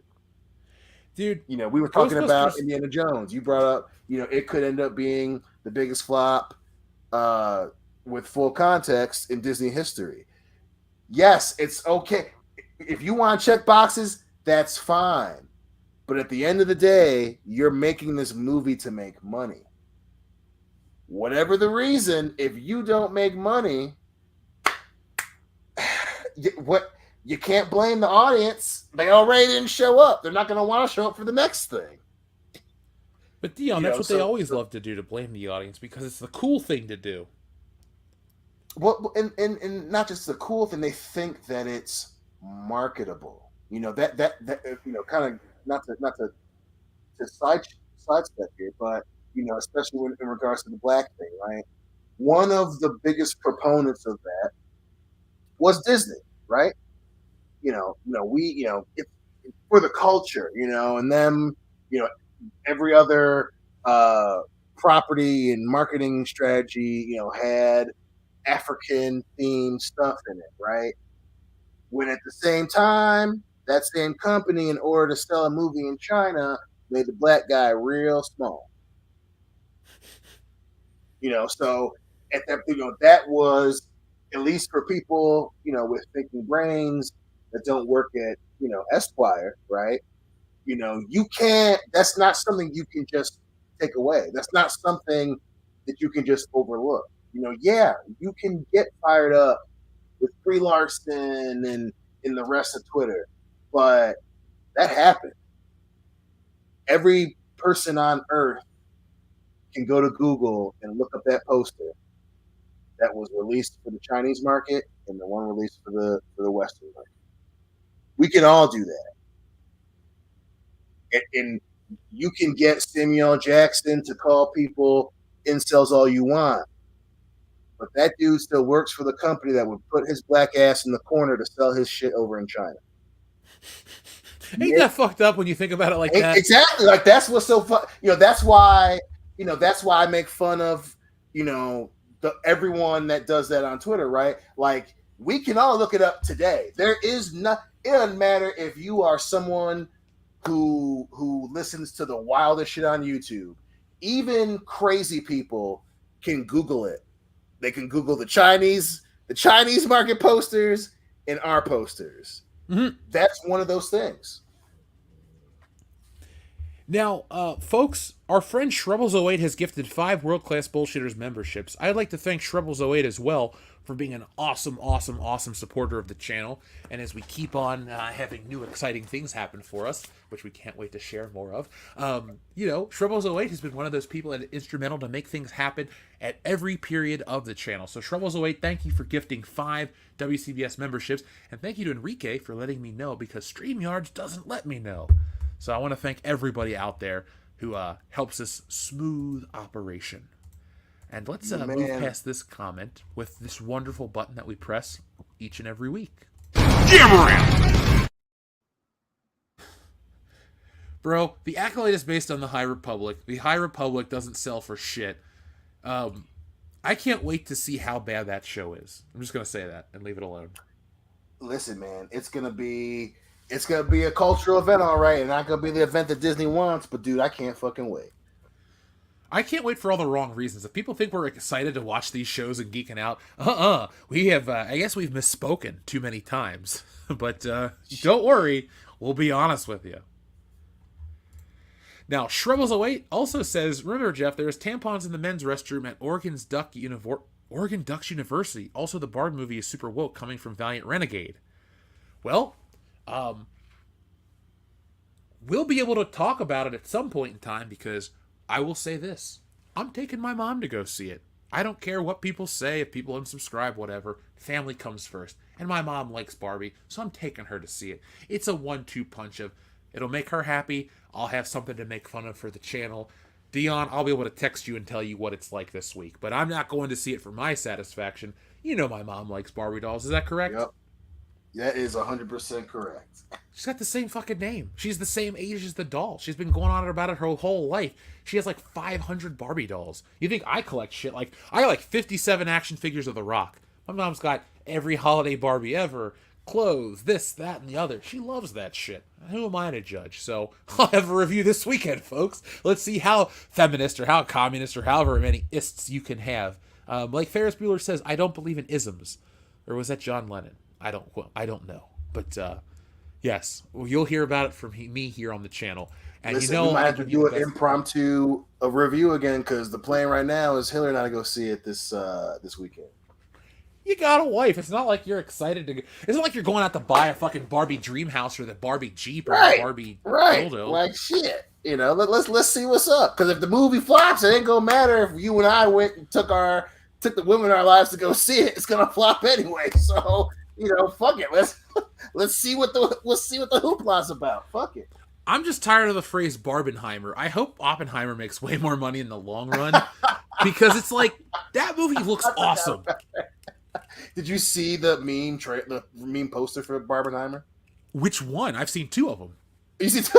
Okay, so you saw the one where she's sitting on Cillian Murphy's shoulder? Yep. That's my favorite one. That one, I was like, damn it, that actually got me to laugh. I popped. Dude, I am so happy that Cillian Murphy has the career he has, because I remember for the small window of time where he was the Scarecrow and that dickhead from Red Eye, but then he's blown up. And he's good. He's kind of creepy looking, to be honest. He's one of the few actors that if I ever met, like, I met Mads Mikkelsen before. And I'm taller than all these people, but Mads Mikkelsen made me uncomfortable. Cillian Murphy's probably 5'2". Not really. But he's probably tiny compared to me. And there's something about, it must be the eyes. He just creeps me out. I don't know what it is. But well, because listen, and I'm sure Mads Mikkelsen is a nice ass dude, and I'm sure that Cillian Murphy is a nice ass dude. But man, like, there's just something to be said about looking weird and looking like a villain. And obviously, plus there's, actors are just kind of weird in general. They both are known to kind of dress goofy or whatever. So they got that going for them. But yeah, man, like I'm with you, man. Like, when he was Scarecrow, I was like, I fucking, I recognize that dude. He's Scarecrow. Awesome. Awesome. Red Eye came out, and that was one of those tentpole movies. I was like, okay, he's a good villain. Blah, blah, blah. The motherfucker looks weird enough. I can see him as a villain. But then shit just kept going for him. Peaky Blinders became super, super successful. Then he showed back up again in The Dark Knight. And he was the Scarecrow showed up again in The Dark Knight Rises, and then obviously Peaky Blinders kept being successful, and he's doing like I'm glad to. I mean, Cillian Murphy is definitely one of us. Like that motherfucker, I'm happy for that dude. And even in Oppenheimer, I mean, obviously they touch up the posters, but he looks weird in that fucking movie. He's playing this dude who apparently was a womanizer and a fucking alcoholic, and the dude looks like that. You know, it's just, you know, I'm happy for that dude, man. Cillian Murphy, I like that dude, and he just does shit that's likable. It makes him likable. Agreed. Well said, sir. Enrique, what up, man? He says, "Hail WCBS." Speaking of ChatGPT, 2 former Nintendo employees asked for the Zelda movie cast: Timothy Chalamet as Link and Anya Taylor-Joy as Zelda. Kendo, what do you think about that? Timothy Chalamet does not need to be in every motherfucking movie. I agree.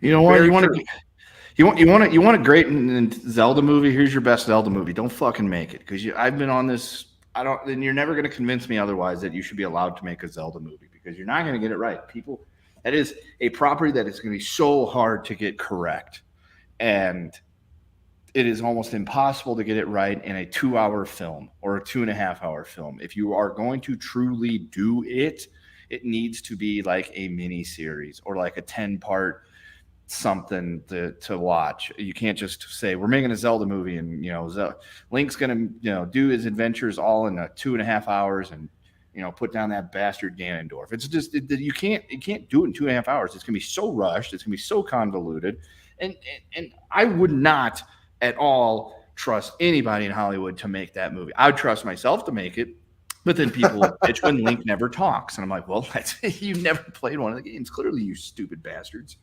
And don't make the fucking movie. You've got Zelda games. You've got a plethora of Zelda games. You have Zelda manga. You have everything you could ever need. I'm not going to get into the animated show. It wasn't terrible, but at the same time, it kind of broke a few of those rules I had just mentioned. But just leave it alone. You don't need it. And yes, Kendo is back. I apologize for my departure. But now, Jeff, since we were making this a drinking stream and I no longer have to be around children, I'm drinking a Modelo. Oh, yeah. America's #1 beer, right? You had a choice. Yeah. So have you guys heard apparently Costco is going to stop selling Bud Light? Like, that's a thing I've been told a couple times. So I did not hear that. No, but I can tell you, living out here in the land of entrapment, that beer prices are a little bit more than what I was used to back home, because I guess the taxes are higher and they charge more in certain areas where I live at, because they're trying to keep people that they don't want to drink because of stereotypical reasons from drinking. It doesn't work. They still do. But at home, a 12-pack of Bud Light would run you about $14. Here, it would run you about like $15, $16. The other day, I stopped by the store, and a 12-pack of Bud Light was selling for $8.99. And that's here, where every beer you could buy is always about $4 more than what you would think for a 12-pack. So they're having a hard time selling that beer. yeah, it's out of the top 10. It was down to 14th the other day. I was reading something that is down to like 14th, which for a beer like Bud Light that was like everywhere, and even like the most non-beer drinking people would drink Bud Light, that's, unless you're Charles Barkley, you ain't buying it. We're going to read 2 more, folks, and then we're going to get back into the main topics. And I want to thank everybody, so keep on sending in your stuff. You are helping the channel grow. Enrique Vasquez says, Idris Elba as Ganondorf and Tom Holland as Tingle. Who would your cast be? Random button, please. I'm going to give you guys a second to think about that. Let's give Enrique a random button. We'll give him a favorite one of mine.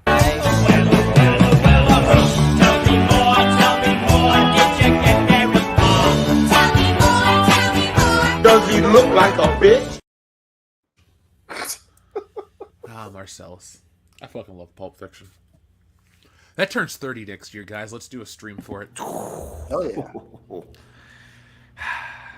Now, Enrique, I don't know if you've ever read a lot of Nintendo Power from the 90s when Ocarina of Time was new, but people used to send in their ideas for casting, and the prevailing cast back then was Leonardo DiCaprio as Link, and I agreed with that one back in 1998. but I can't think of anybody else to play Link. If I'm going to do a Zelda movie, I'm in Kendo's camp. Just don't do it. I don't want a Zelda film. No. I'm one of the biggest Zelda fans you're ever going to find. I've been playing the shit out of Zelda games. I go back and I play the old ones like once a year. Well, okay. Up until within the last couple of years when my life went to hell, I was playing them every year. The cycle would repeat itself. I'd play the first one. I would consider playing the second one, and then I would for about a day. And then I would start playing the one on Super Nintendo, and I would start going through them all and playing them all again and just reliving the dreams and the magic that was once upon a time, when 5-year-old Kendo first ventured in the land of Hyrule.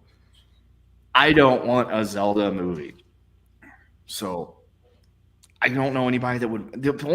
I don't want to pull the whole real fans wouldn't want a card, but anybody that's like truly gets the franchise would be like, there's no way you can do a movie. There's no way. It would have to be like Mission Impossible where there's like 10 parts. And each part would have to be a different dungeon from like Ocarina of Time. And by then people would be bored after the third movie. So as to the super chat, Idris Elba as Ganondorf, that would work, except for Idris Elba doesn't have to be in every fucking movie. And Tingle, why would you want Tingle? Tingle sucks. Okay. Yeah. I don't like Wind Waker.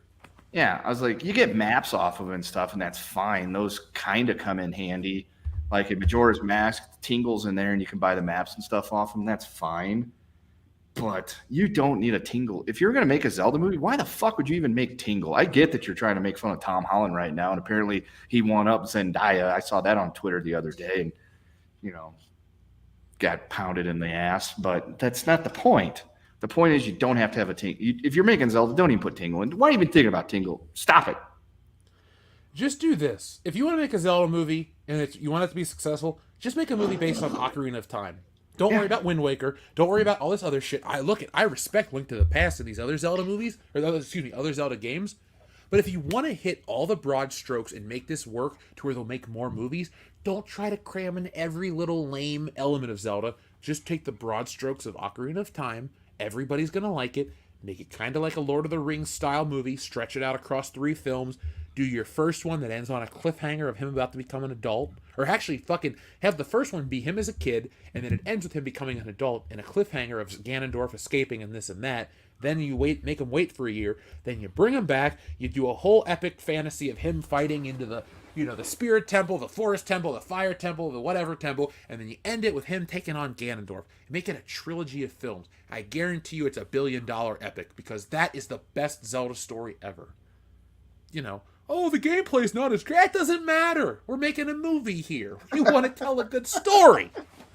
All right? And to tell a good story, we got to pick the best elements of the story. We can't have some bullshit like, well, what about the time when Ganondorf floods Hyrule and then this and that? Fuck Wind Waker. No, thank you, sir. We're going to move on to something else a little bit better. Ganondorf didn't flood Hyrule. The king did. Yeah, well, I don't like Wind Waker, and I don't care to be accurate, Kendo. I'm not a big fan of that. When I was playing each game each year, Wind Waker was like a bi-yearly thing. It's like, do I want to play Wind? I don't think I do. And I would just put Wind Waker off. Yeah, it's just not that good. Nope. Adama, thank you very much for your very, very generous super chat. Again, we appreciate you, a member of our channel and longtime listener. He says, "Hail and good evening, guys. As a Firefly fan, I want to give props to Dion for dropping a reference to the Fruity Oat Bar commercial scene from Serenity. It's my second favorite scene of the movie. It made my night, Dion." Miranda.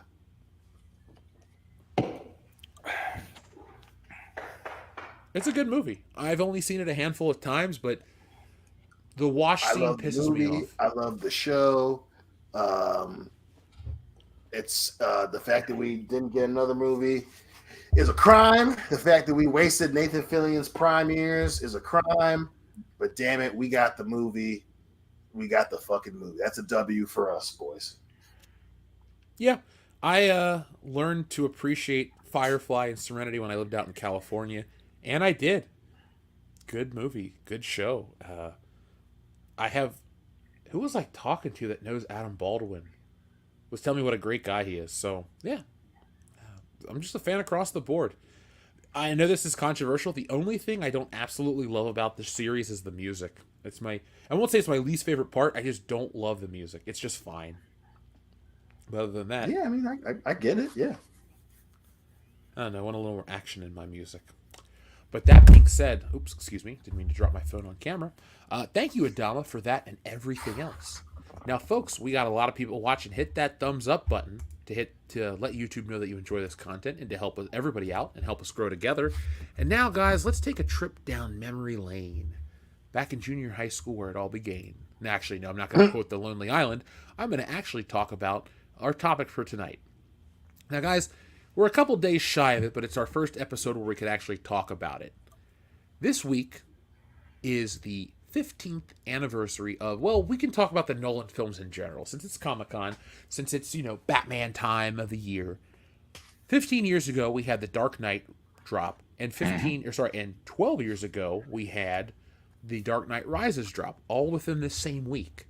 And so let's take it back to 2008, back when Batman was the king of the box office. So now, I know a lot of our listeners are older than us, so you don't need a reminder of this, but a decent portion of our audience is younger than us as well, and so we want to lay out some context for everybody because it's very important.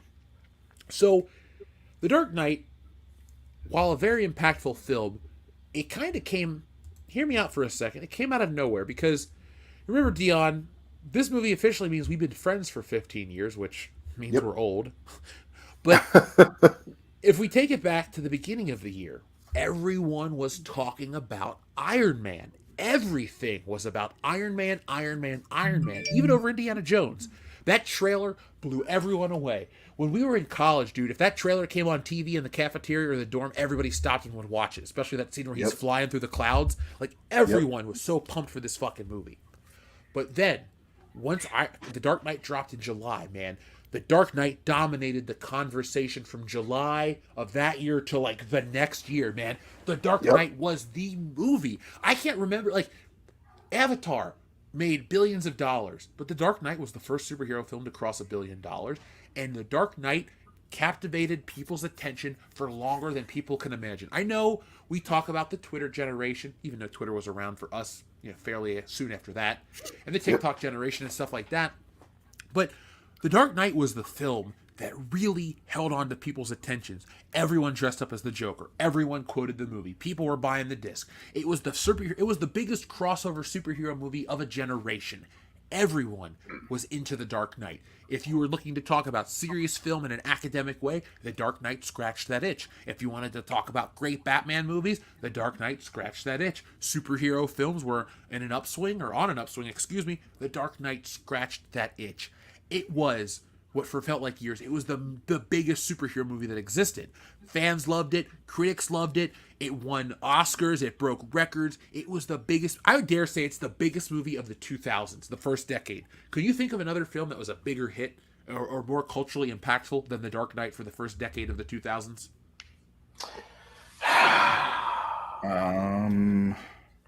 I mean, there are some movies that come close. Obviously, Avatar is definitely one of them. The Matrix closed out the 90s, so I mean that it still affected the 2000s, but people forget the Matrix was 99, so that was before 2000.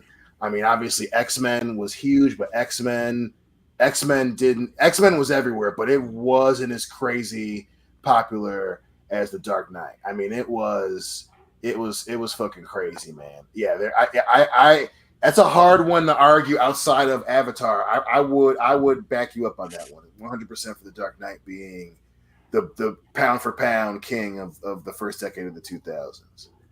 Yeah, more than likely. Because, I mean, like you said, everybody was fucking talking about that movie. And hate to say it, but a lot of the big deal about that movie and why people were so into it had a lot to do with Heath Ledger. It's kind of like how everybody thinks Nirvana is this great band, great, wonderful band because Kurt Cobain topped himself, which it's like they were okay. Just because he shot himself doesn't mean it's great. So it's like Heath Ledger dying, I think, put way more spotlight on that movie, which, I mean, it was a great movie. Don't get me wrong, but I think it crossed a whole lot of other boundaries because of all the attention it was getting because of that. But yeah, I mean, I would say easily in the first decade of the 2000s, that was probably the biggest movie. But I also agree with you, Kendo, about Heath Ledger's passing, because that is really what people talked about. So he passed away in January of '08. Yeah, it was So before for the a movie even solid, came out. he was like 7 months. But that movie, like from his passing on, people kept going on about it. Oh, he's gonna be the Joker. He's gonna be the Joker. It's the role that killed him. It's this. It's that.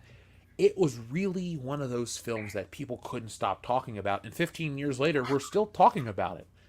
And so tonight, I'd love to hear everyone's take. I'd love to hear people, your rankings. I'd love to hear where you rank this Joker versus, Mark Hamill, Jack Nicholson, Jared Leto, that guy.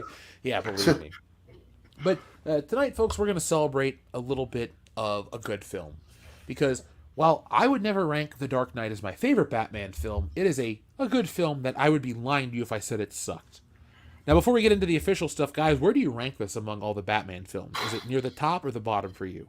It's near the top. I mean, as far as when it came out, it definitely was. It was the shit. Don't get me wrong.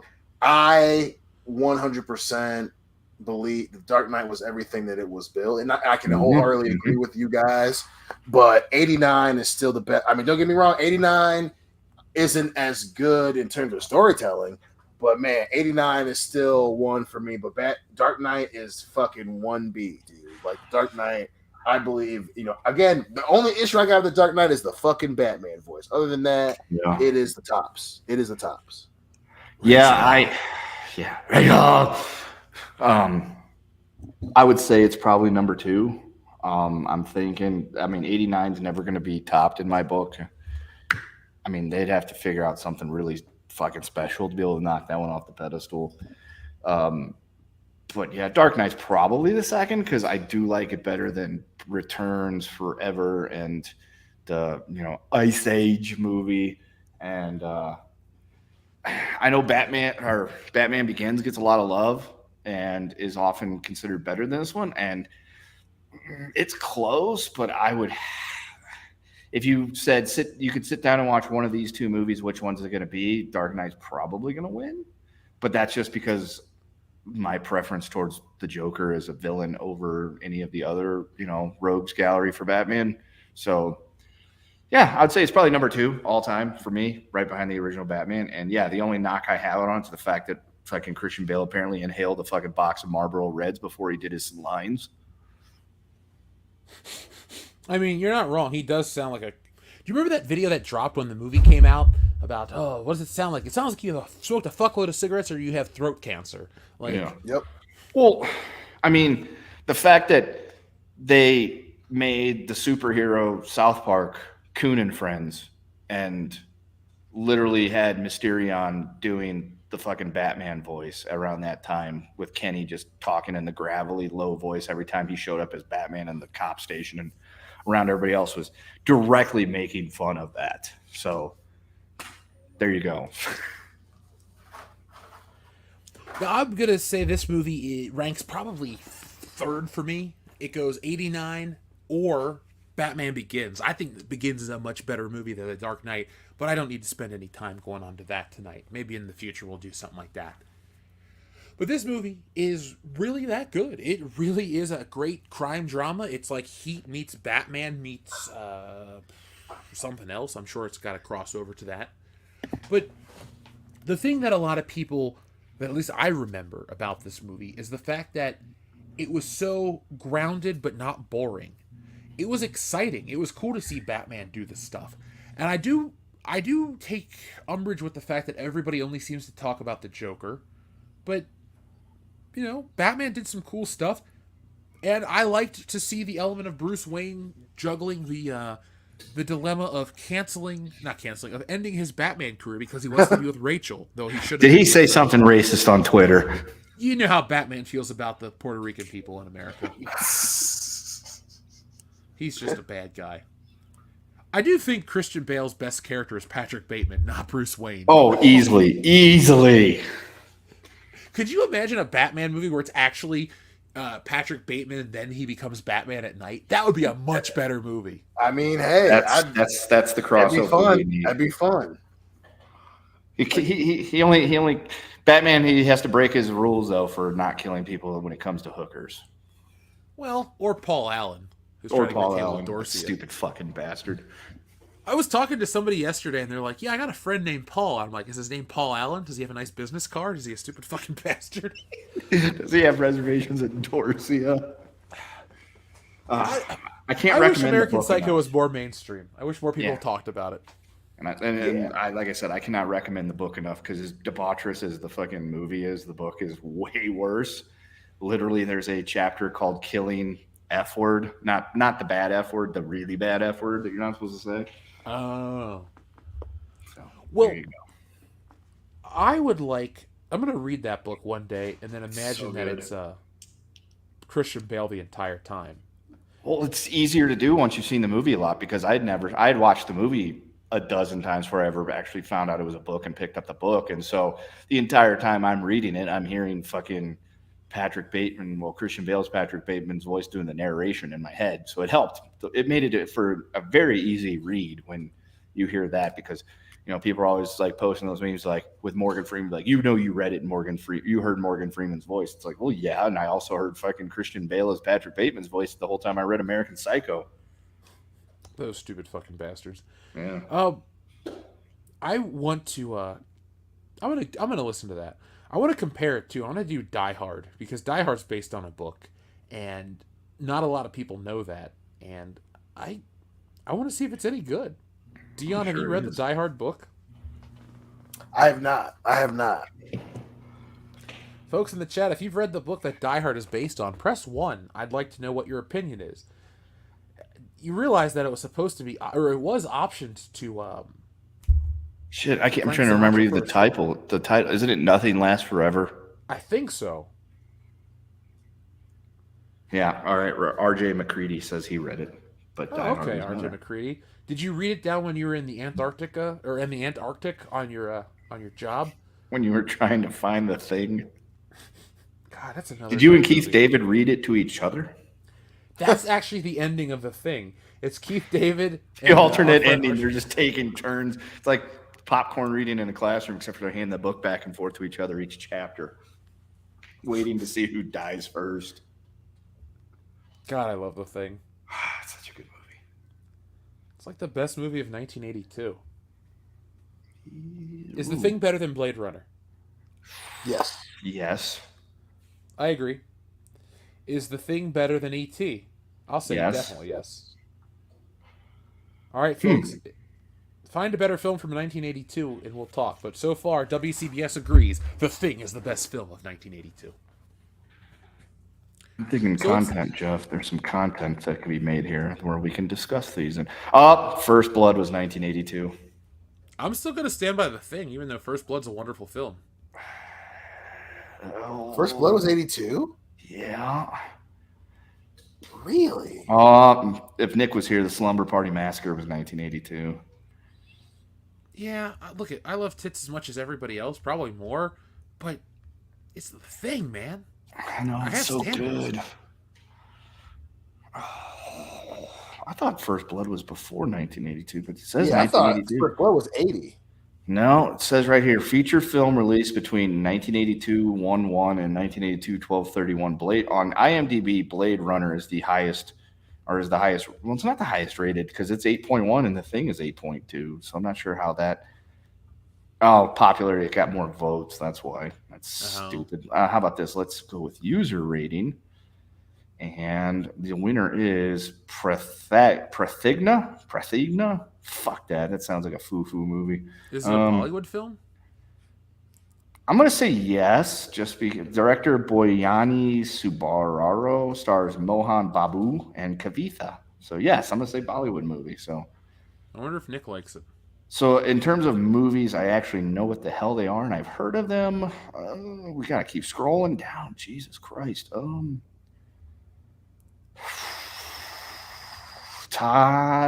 Thing is 34th, according to that rating. That hurts my soul. But Do me a of favor. actual real movies, that's probably first. Do me a favor. Take your time while we're talking about The Dark Knight and see where The Dark Knight ranks on the same list for the year 2008. In the year 2008. Oh, Conan, we miss you. So, Dion, we're Were you, before The Dark Knight came out and outside of Batman, had you seen any Christopher Nolan flicks? Yeah, I mean, I see Memento. I mean, I was always a fan of that movie. I never sat down and watched Memento all the way through until I got to college in like '07. But yeah, I'd seen Memento, and that was my frame of reference. And then and then going, what else did he do before Batman Begins? Because The Prestige was his first one after Begins, right? Yeah, and then I'd seen The Prestige. I didn't see Memento until I lived with you in college. That was the first time I ever saw that film. Mm-hmm.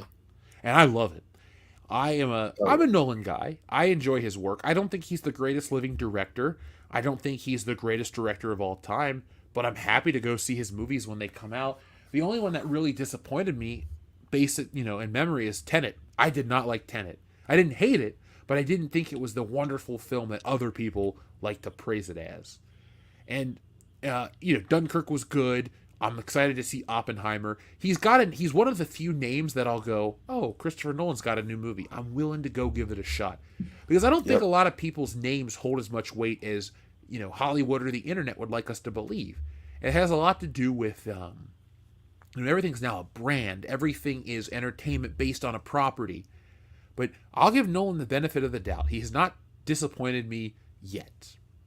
With that being said, he was just, the first time I ever heard of him was Batman Begins. And it took me a couple years to check out his other work because, in '05, I was a high schooler. I wasn't a cinephile. My favorite movies back then were like Star Wars still. I liked Spider-Man 2, Clerks 2, stuff like that. I was very much into different films than I am today. Even though I've always appreciated films like the works of John Carpenter or Spielberg's always been good. I can't ever say anything about that, but I've definitely grown into my cinephile tastes, and Nolan still lives in that category. I'm happy to always watch his movies.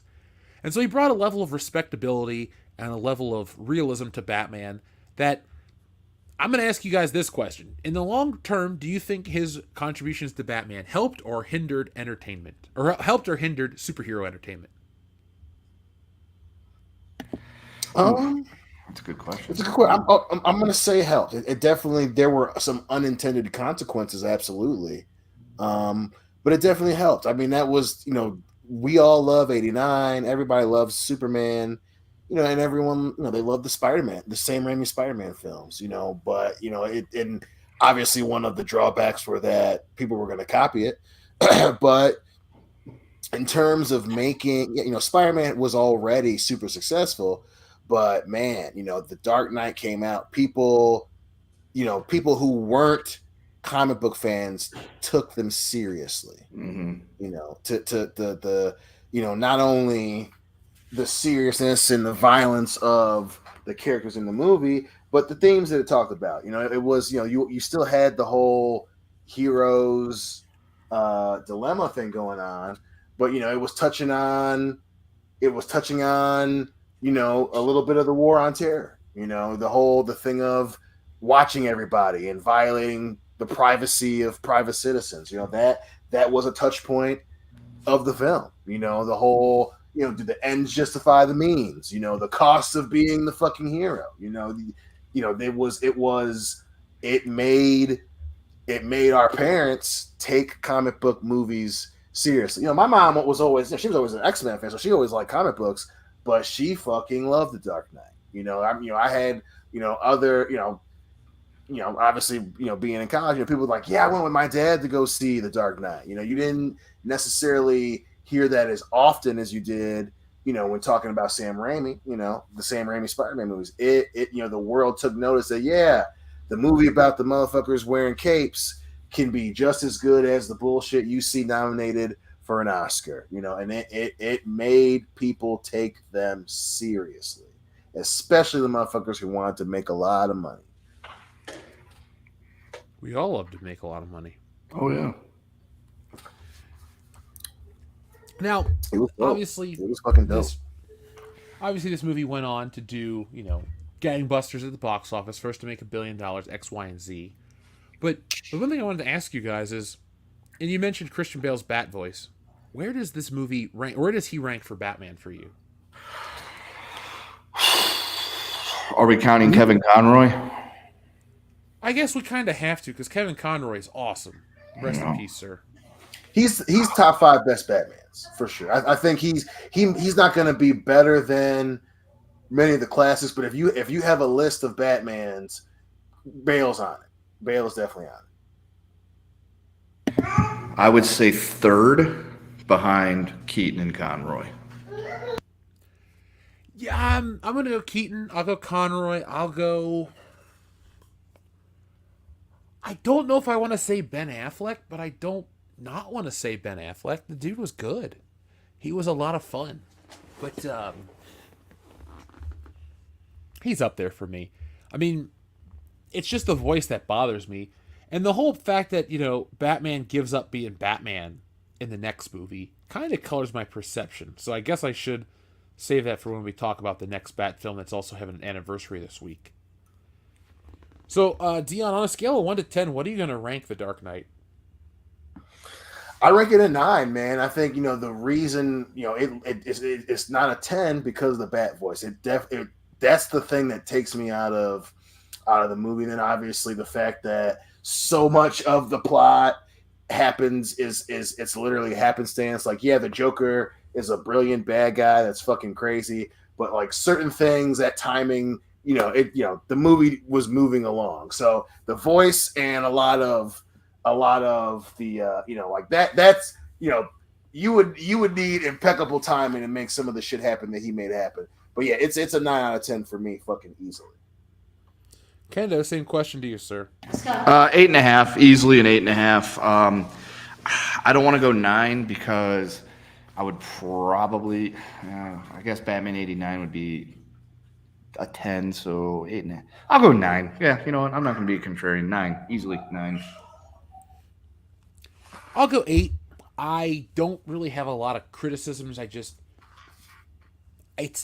don't feel the same way that I feel watching Batman 89.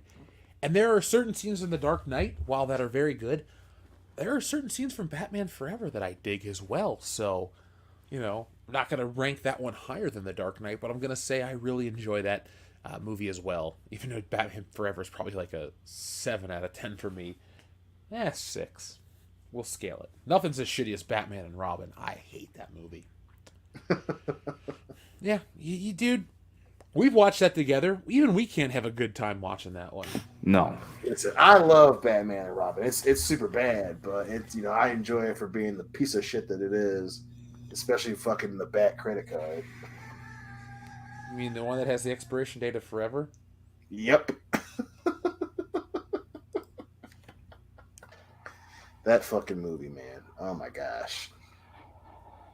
Like I'm glad Schumacher was man enough to apologize for it, because that dude, like, as serious as The Dark Knight made the world take comic book movies, Batman and Robin fucked it up. Like that, it did the exact opposite. Yeah. Even that motherfucker was like, "Hey, we're making a comic book movie." He did not take comic books seriously, which is crazy because that movie came out in the 90s. So Batman having his back broken had already happened, and obviously Robin had been killed a couple motherfucking times, and so if you ever need an example of how not to take a property, you watch everything for Batman and Robin. I mean, even you had Chris O'Donnell being like, "Man, we kind of went too fast to get this one done." Like, that dude knew that it was not going to be very fucking good. And then you got George Clooney being like, "Hey, listen, anyone brought it up to me, I gave them money for the cost of a ticket because I felt bad." Like that, it is funny having the two ends of the spectrum, one being fucking Batman and Robin and the other one being The Dark Knight. You think George Clooney would give us like $50 for seeing Batman Forever? Or Batman and Robin, excuse me. Yeah, especially since I did chuckle when he was at the fucking in a recent comic book movie, but yeah, man, he definitely would be like, "Hey, listen, man, tell your folks I'm sorry that they spent money on that movie." God, I can't believe he was in the fucking Flash. Yeah, that surprised me. That was pretty wild.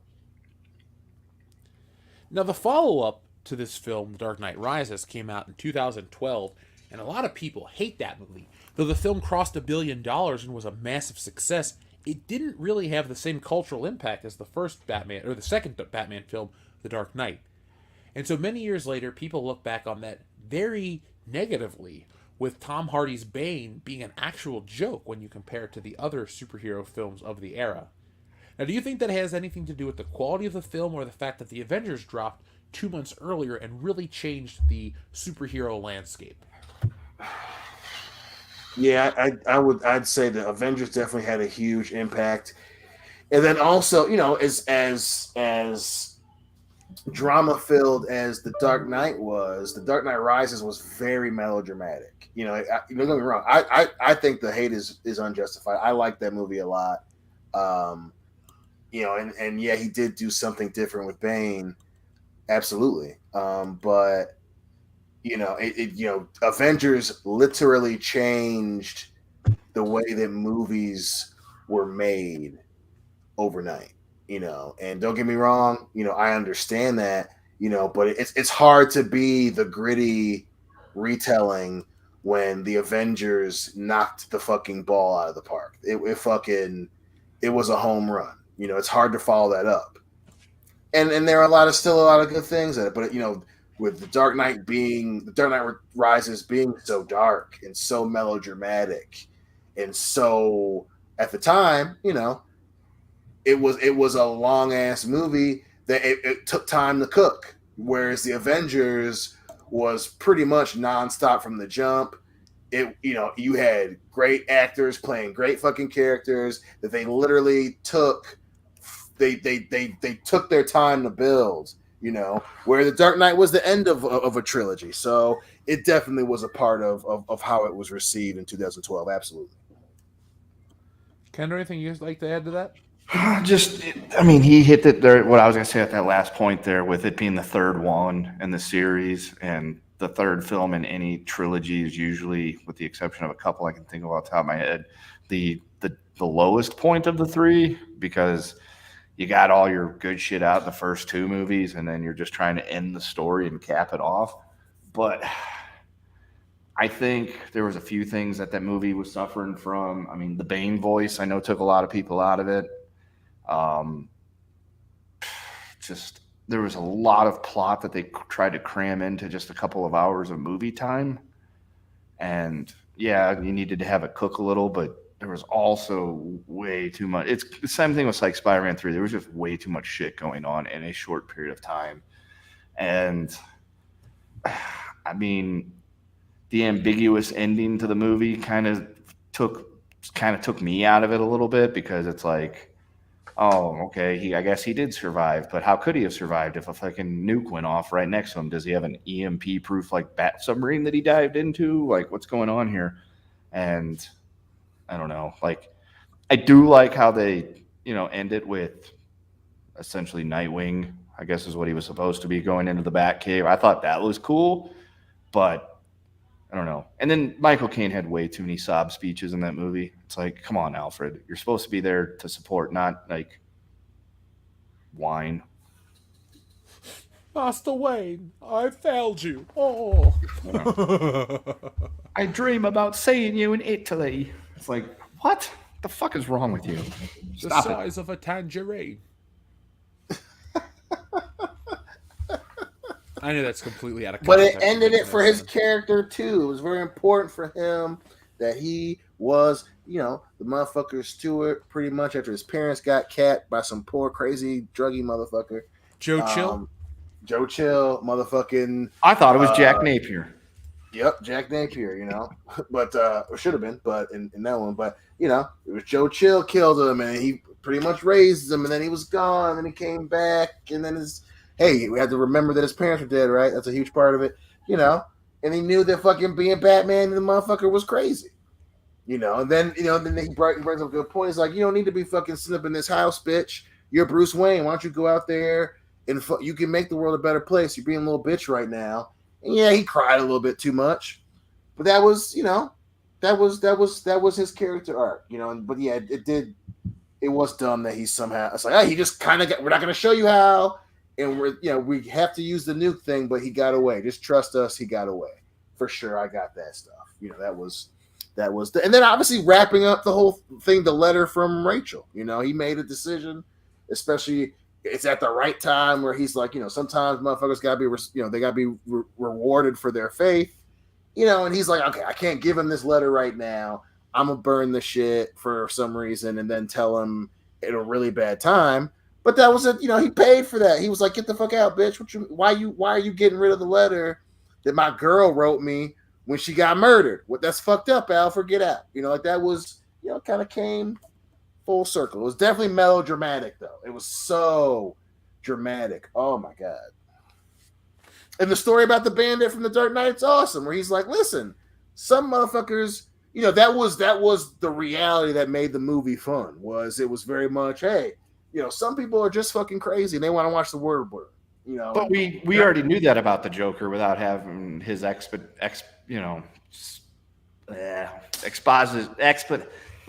telling a wonderful dialogue.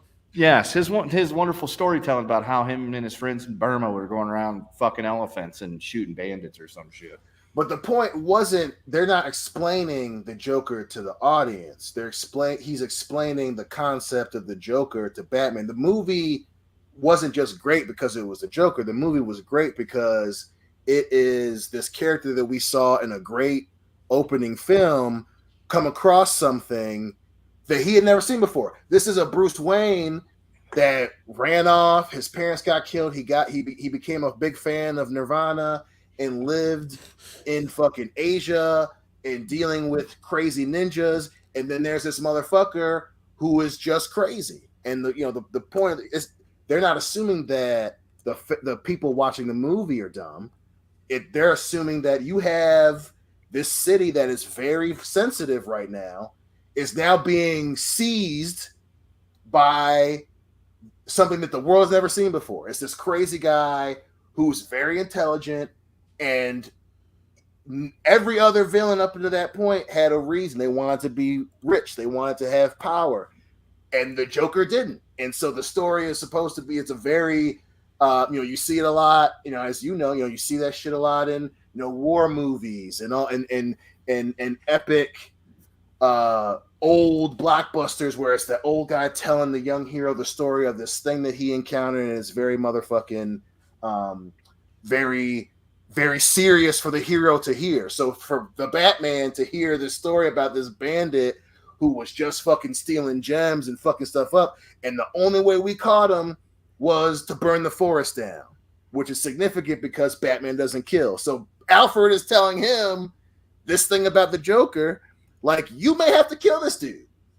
No matter what you say and do, this motherfucker will kill you because he's crazy, and you might have to fucking put his lights out.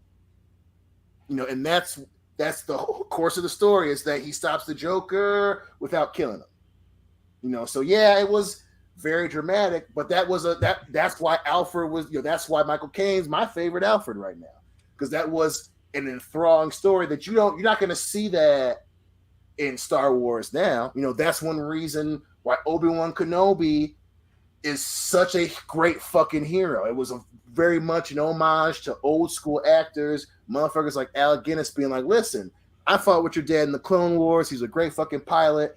And this other crazy motherfucker betrayed him and destroyed the Jedi. And now you got to come with me on this adventure. That old man mentor telling him something that makes him a better hero. And it was very dramatic, but I love that shit. Could have been shorter, but I loved it. You don't want 27 minutes of that in a row? Got it. Shouldn't have been 20. It could have been 10. So yeah, I really don't know what else to add about The Dark Knight. I'm just waiting to see what people in the chat have to say about the film.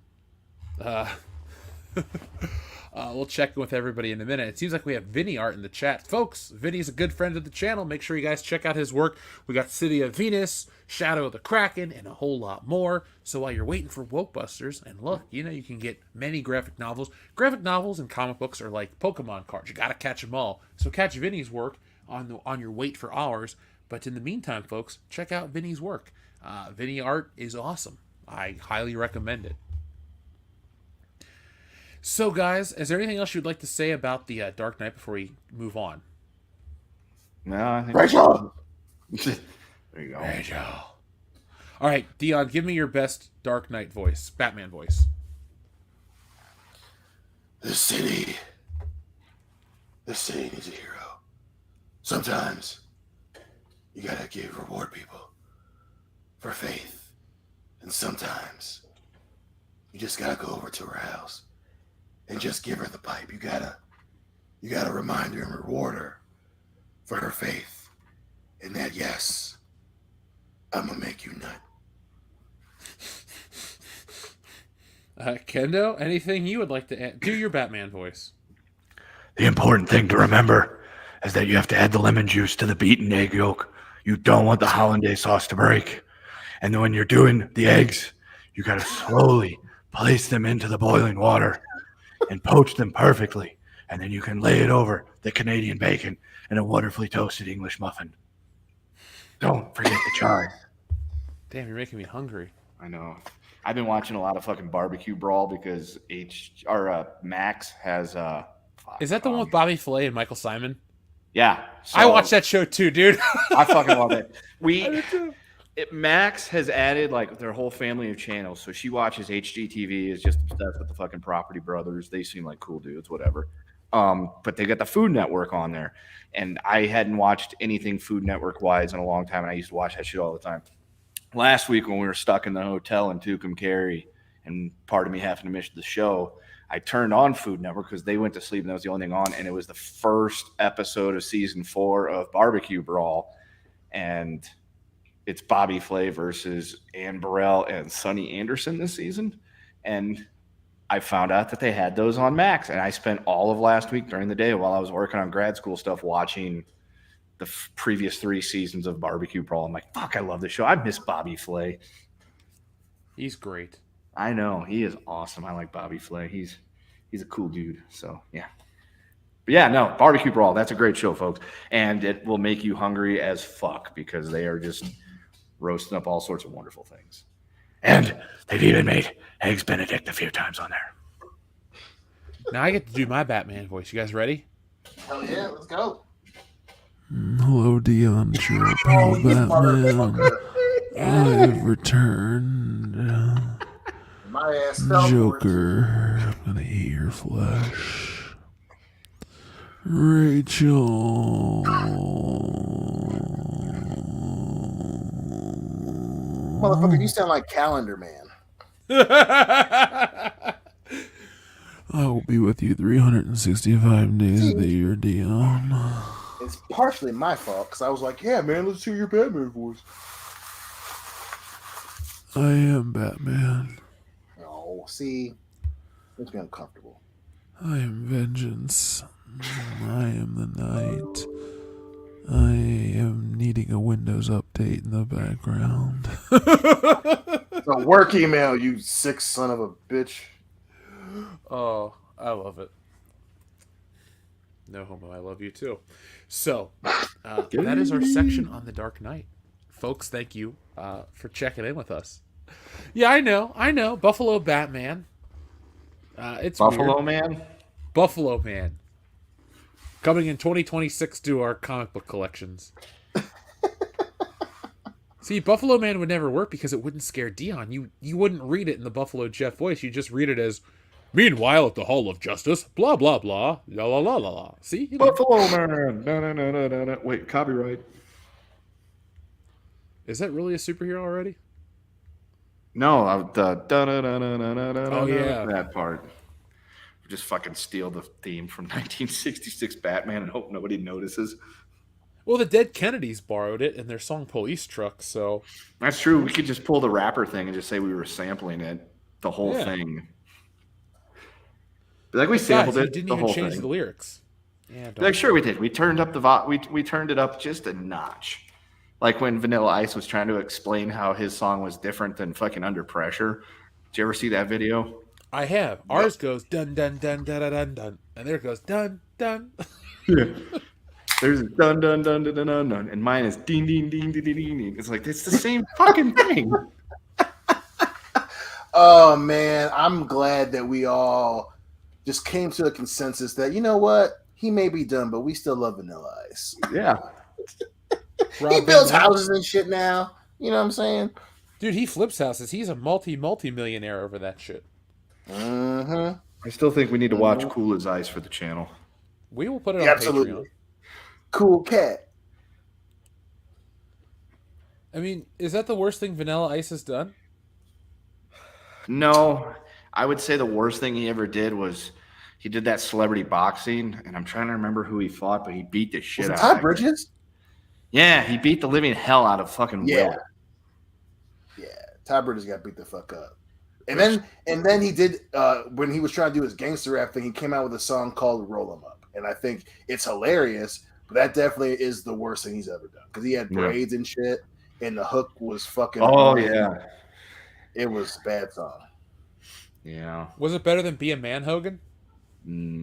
Hell no. No. Be a Man Hogan should have won a fucking Grammy. Yeah, that was the fucking record of the year right there. I mean, got me a major role in Spider-Man.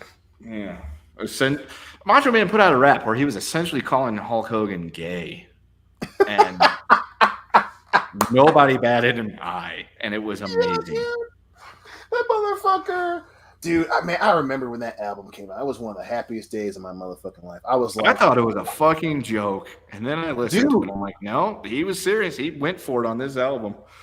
Listen, and that, oh, fuck, man. That was so funny, dude. I was like, I already love you, Macho Man. I was like, you're a hero. The fact that a fucking white dude in his 50s who had his heyday was over 15 years before that decided to randomly come out with a rap album simply because he was pissed. He's a pro wrestler who just love black people. Who the fuck else can do that? Pro wrestlers Nobody. who also love black people? Goddamn Randy Poffo could, because that dude, that's the balls it took to Macho Man could come back to life today and be like, listen, I'm gonna go get in a fight in the parking lot. I'm like, I got your fucking back because you came out with a rap album, sir. I take a fucking bullet for Macho Man. Well, I'm glad you don't have to take one for him. Thank you. Me too, actually. Be a man, Hogan. You got a family and friends and a podcast that's growing, so, you know, you got to take care of business. Exactly. TCOD. Right. Take care of Dion. Right. That was performative, Randy. Like, don't come back from the dead and try to get in a fight. Because I'm like, I said that, I'd be like, I got shit to do, dude. I can't. Good luck, dude. Like, you're immortal now, so, you know. I'm not taking a bullet for you now. I'm saying I would have previously, you know, before I have, you know, bills in the show. I got a show, bitch. I can't be getting shot. What about Ricky the Dragon Steamboat? If he asked you to take a bullet for him, what would you say? You're old, Ricky, man. I love you, dude, but like, you know, It's time to go. You a grandfather, dude. You had your time in the sun. I'm on a show, dude. I have a show on Thursday nights. I can't be, you know, getting shot. I love you, Ricky. That's a great. Listen, you had one of my favorite matches of all time, but we're best. I'd just be like, isn't your name Dick Blood? Man, your parents were mad at you, weren't they? That's a cool name, though. Dick Blood. Dick Blood. Folks, if you can come up with a cooler name than Dick Blood, let us know in the chat right now. We'll read them on air. Speaking of reading on air, let's check in with the audience, guys. It's been a fun show so far. Thank you to everyone who's sent in some super chats. We appreciate you guys. Breadman Production says, unfortunately, I won't be able to make it to Horror Hound this year because it's when I'll be moving. It's my first my first weekend in that apartment. Axel F button, please. Well, Breadman Productions, we're going to have to press you the other Axel F one from Clerks because we get copy strikes on the other ones and we had to have removed them.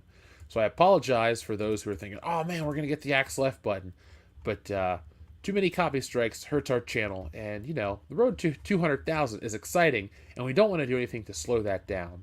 So let me get you the other one, and hopefully you enjoy it just as much, because I know I do.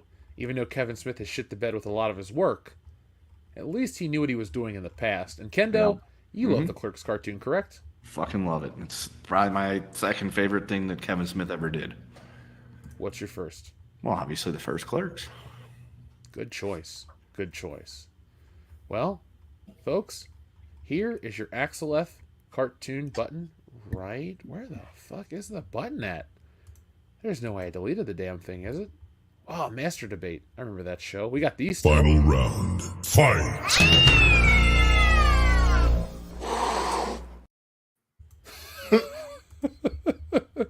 What are random things that make no sense out of context for 500, Alex?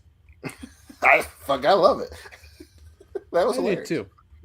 We'll close the show with some of those fun ones. Where the hell is the damn Axel F button? There's no way it got eliminated. I'm sorry, folks. Let me press this one while we Hey, wait. felt firm, motherfucker, dick, pussy, snot, and shit. Good night. Good night. Suck my dick. Bye-bye.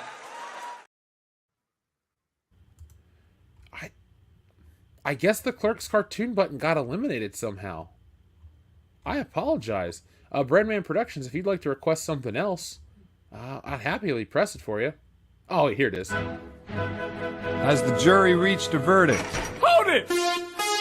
Billy, I need your help, man. All right, Axel.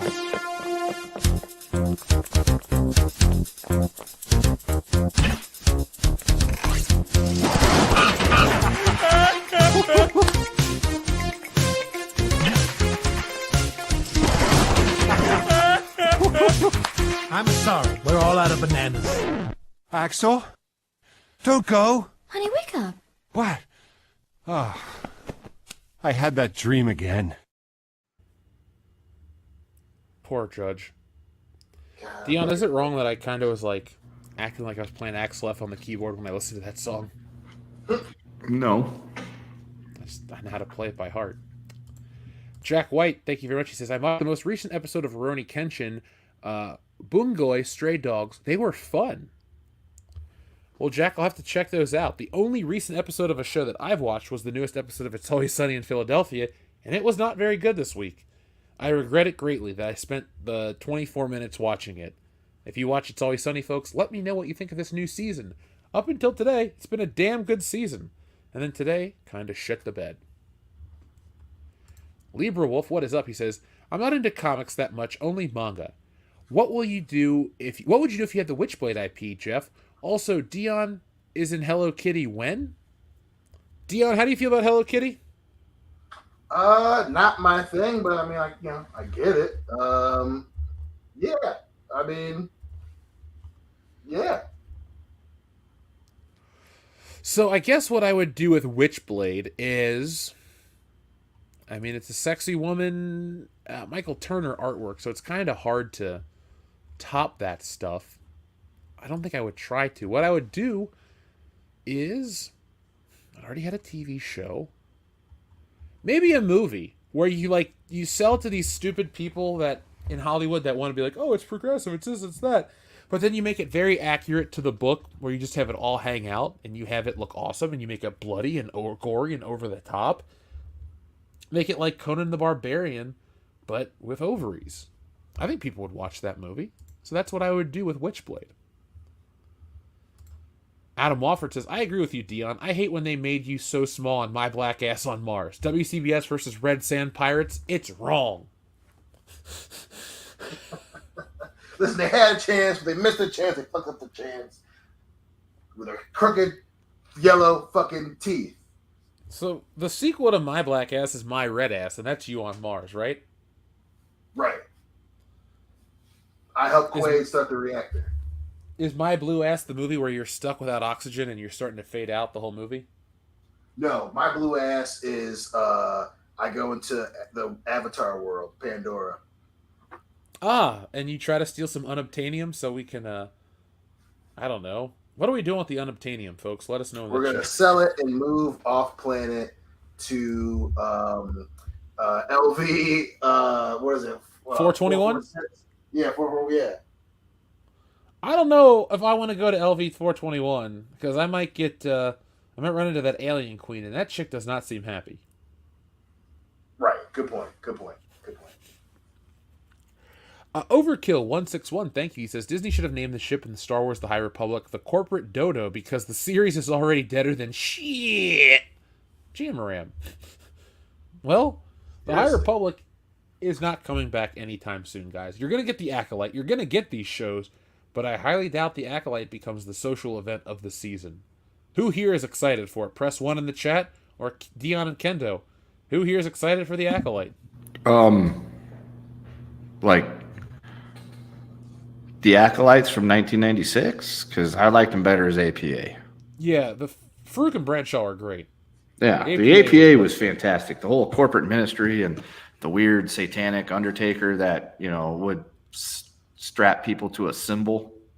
That was not my jam. That's when I started to not like the Undertaker as much.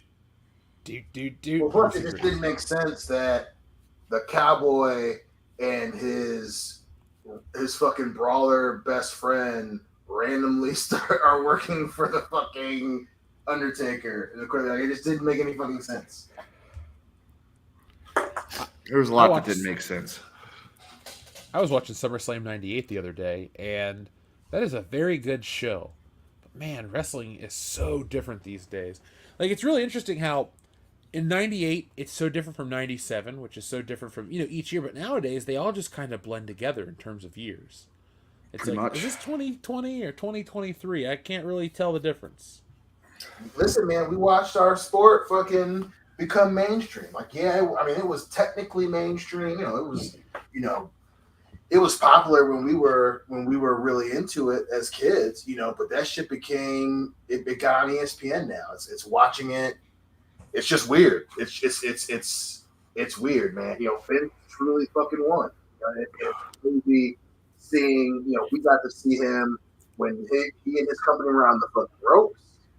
So now he's selling it for billions of fucking dollars. So it's just that time is a weird fucking thing. I completely forgot about Nintendo? Summerfest 98. Really? I mean, it's got that ladder match. It's got that hair match. It's got Stone Cold versus Undertaker where Stone Cold gets knocked out. Yeah. It's got a lot going for it, man. Maybe I should go back and. Oh shit! Now I do remember it. Yeah, Ken Shamrock defeated Owen Hart in the Lions Den match. I remember that.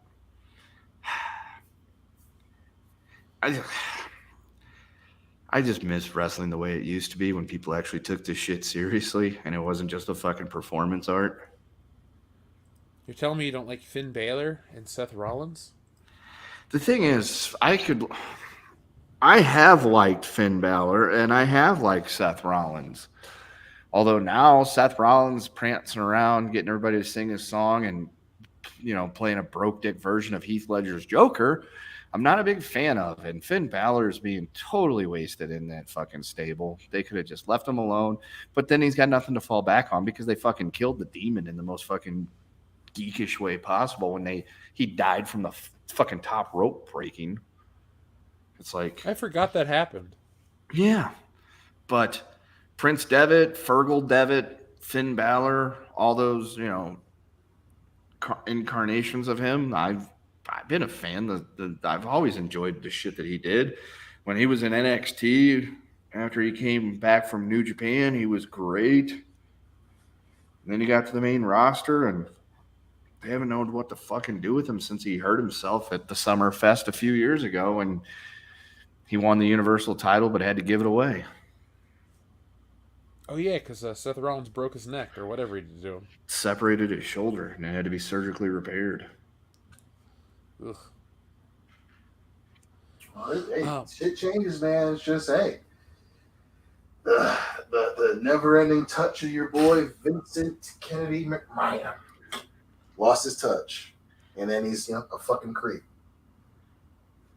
He is. He's so many different things. But it's all such good shit, pal. It's not, though. That's the problem. It is no longer good shit. Bro, you're preaching to the choir here. Yeah. Gotta watch your wrestling in other places there, boys. I don't know, man. I like LA Knight. I like what's going on right now with wrestling. I do.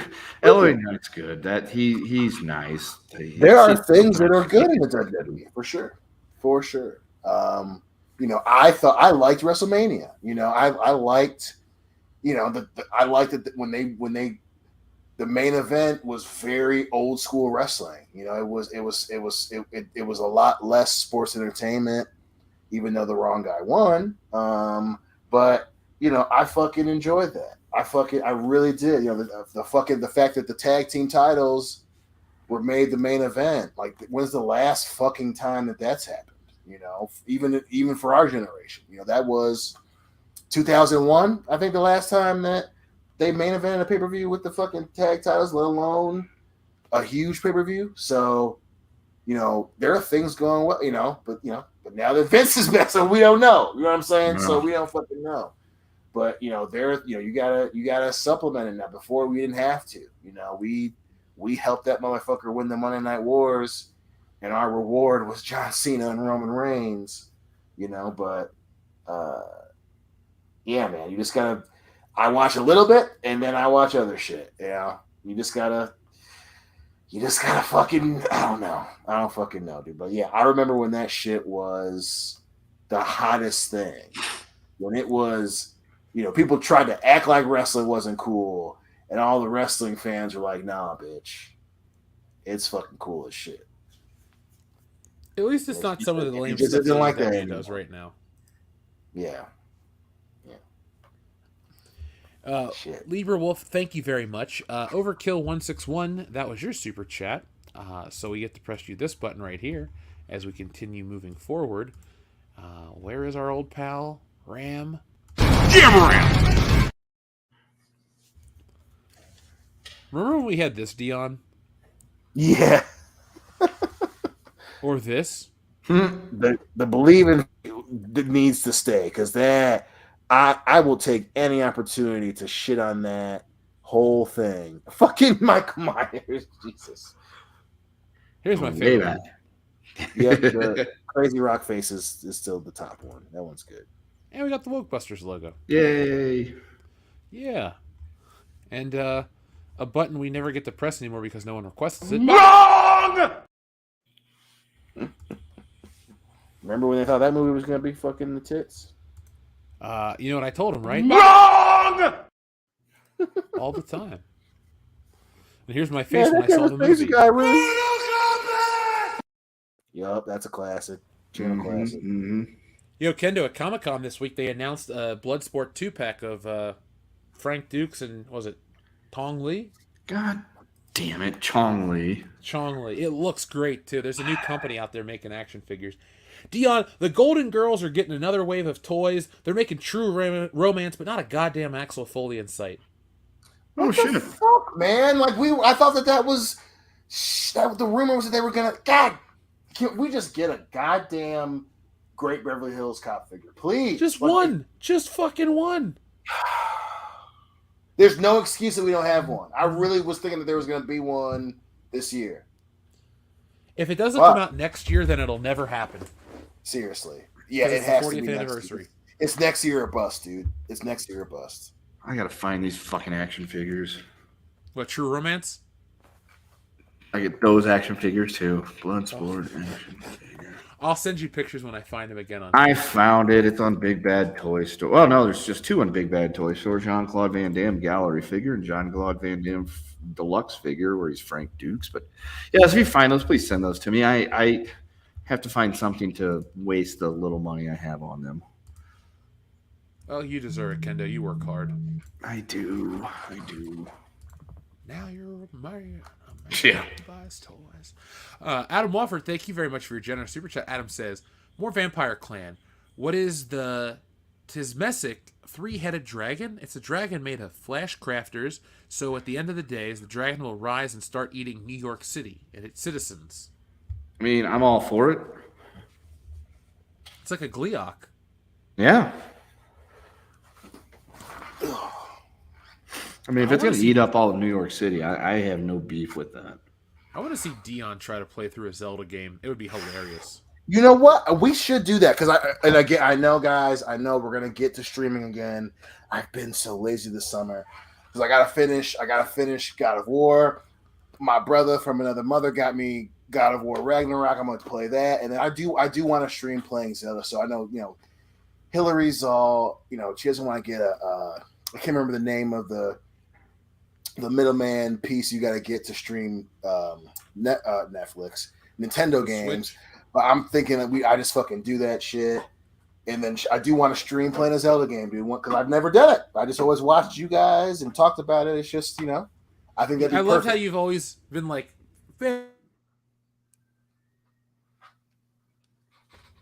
Yeah, that's what I do, baby. I'm world class. I want to watch some vampire content soon, like Vampire's Kiss or Twilight. Dude, we gotta do a watch along of Vampire's Kiss, and we gotta do a watch along of John Carpenter's Vampires. Is that the one Ice Cube? No, that's Ghost Ghost of Mars. Sorry, ain't nothing to it. Gangster Rap made me do it. My bad, dude.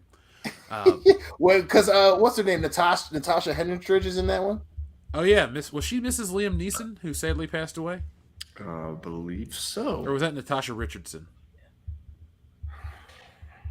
There's too many Natashas out there. Would Natasha Henstridge die? No, it's Richardson. Natasha Richardson was the one that was married to Liam Neeson and was killed in the ski accident. The woman from Species is still alive. Oh, good. She was fine. I saw that movie at a very young age.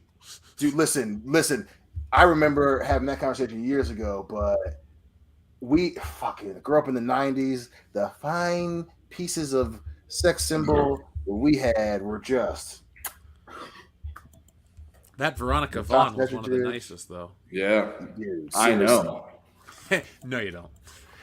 Well, not me personally, but a buddy of mine, him and her got it on. Woo-wee!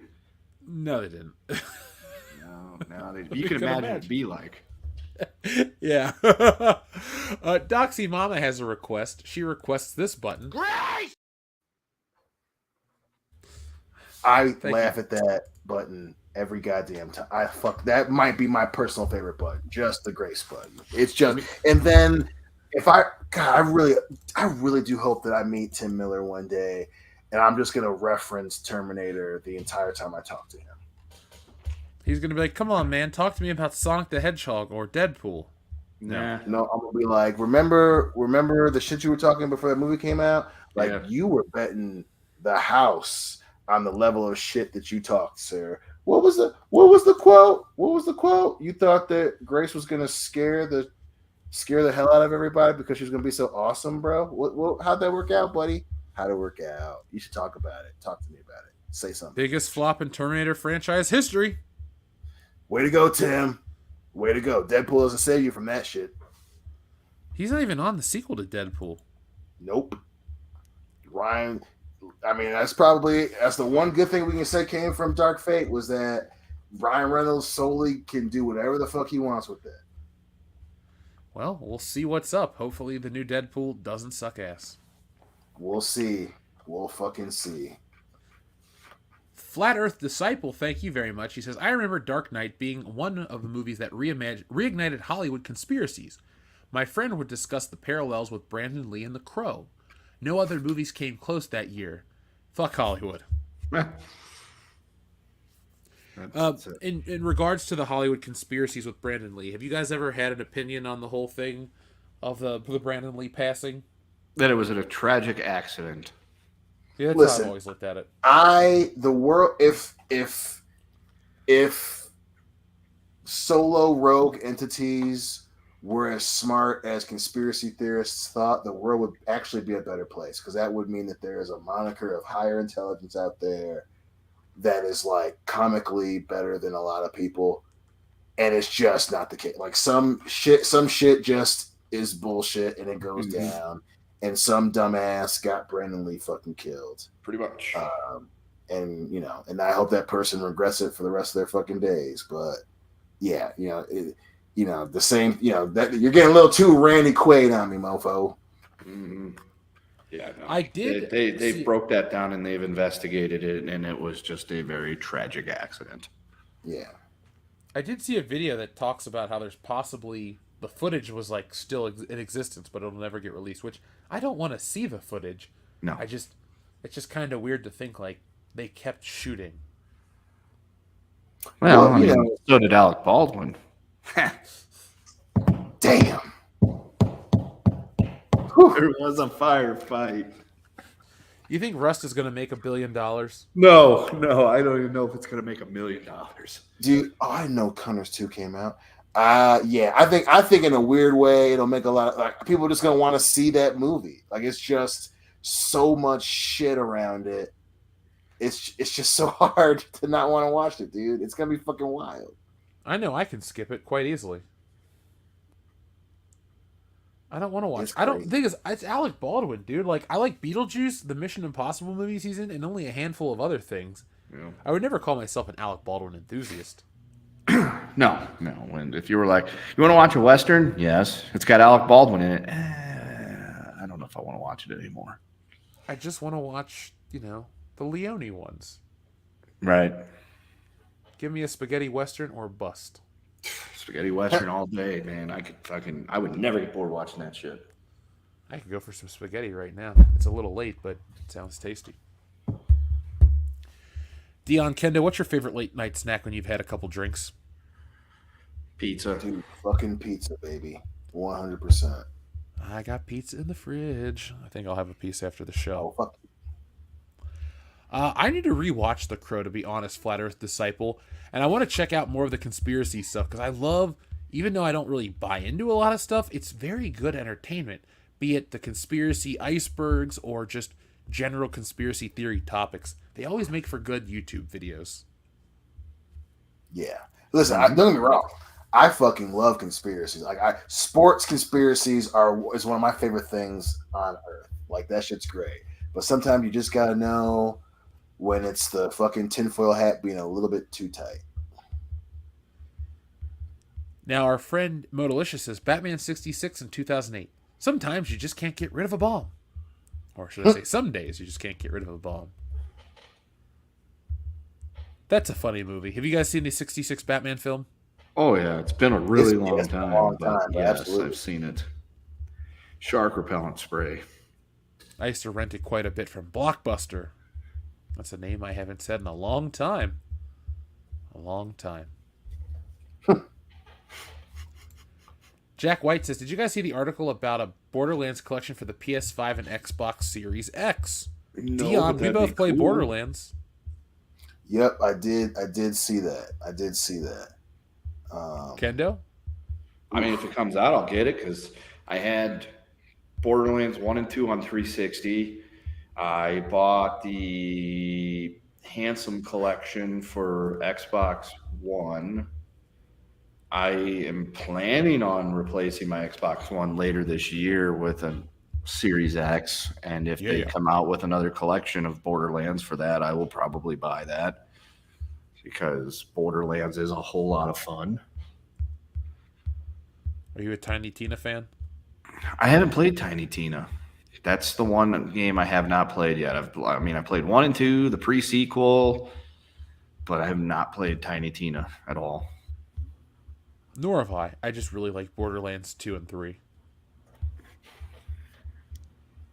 So, but yeah, if they come out with that, I'm in. TLJ Screwjob says, can I get a 9 days out of the week button? I believe you're the first person to ever request this button. I don't think Kendo's been on a stream with it yet. So, here you go. Okay, listen, what are we going to do? What are we going to do? I got freaks 9 days out of the week. I can give him. There's only 7 days in a week. Man, you ain't big pop. I'm the big bad booty daddy. It's nonstop. Now listen, English, Motherfucker, do you speak it? That's awesome. God, that little window of them being a tag team was so fucking fun. God, the last days of Impact. I mean, I can believe that Scott Steiner thinks there's 9 days in a week, just like how Hulk Hogan worked 400 days in a year because of all the travel across the international date line. So, I'm sold. Dude, there are so many Hulk Hogan figures coming out from Comic-Con. I want at least 2 of them. Now, Jack White says, a couple of vampire animes for you, Jeff. Black Blood Brothers and Strike the Blood. Well, let me take a screenshot of that for you, Jack, or for myself, I should say. The one I was going to check out, hold on, I think I wrote it down yesterday. It was one about a magic school, and it sounded decent, because I was over at our studio, and the guy that runs it, he's like, yeah, man, you should check out this one. And I wrote it down. Where did I put that one? Shit. Well, I guess I didn't write it down there. But it's called, I added it to my Hulu list. But it's like Black something, and it looks good. I won't call it Black Cauldron, but I'm going to check it out and I'll let you guys know. I'll be introducing more anime stuff. I'm going to reach out to It's a Gundam to do a live stream. Xavier to God says, respect to Microsoft, not Activision, because they relaunched the servers for old Call of Duty so you can find online games again, including the best Call of Duty, Black Ops 2. Yeah, I kind of like the old Call of Duties. Dion, we got to get you to get an Xbox, man, so we can all play the old Call of Duties together. Absolutely. That's another thing I gotta start streaming is Call of Duty again, because don't get me wrong, Black Ops ain't never gonna be better than Modern Warfare 2, the original Modern Warfare 2. Yeah, that's true. Nuketown was the shit on the first Black Ops. That was like the only thing good about the first Black Ops was Nuketown. I don't know, man. I had Black Ops 1. I played the shit out of that game.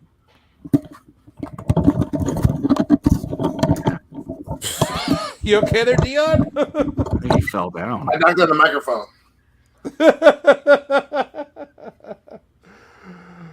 Oh, my God. Man. Well, the audience loves it, especially at this hour of the night. Xavier to God says, I already read that one, sorry. Xavier to God also says, fuck, marry, kill, TNA, ROH, and AEW.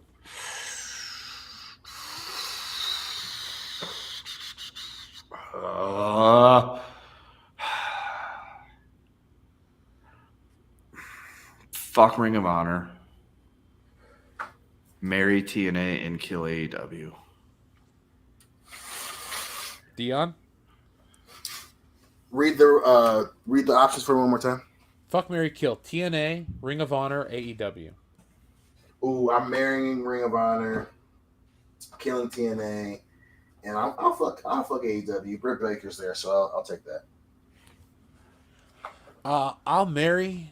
Sorry, Kendo. I'll marry AEW. I'll fuck TNA and I'll kill Ring of Honor because I don't know what's going on in Ring of Honor. I at least want to know what I'm watching. So yeah, that was a fun fuck, marry, kill. I watched the AEW pay-per-view. Was it Forbidden Door? It wasn't bad. It wasn't great. But Money in the Bank was more enjoyable. Yeah, I didn't watch Backdoor. I was not interested. That is for people that are super into it. I'm not super into AEW or New Japan anymore. The last pay-per-view I got from AEW was the first one I bought in a while, and they fucking had an exploding tennis shoe super kick. So I don't know if I want to buy an AEW pay-per-view for a while after that one.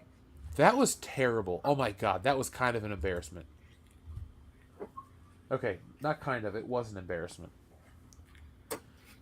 Jack White says another... What'd you say? Just gotta have fun with it, boys.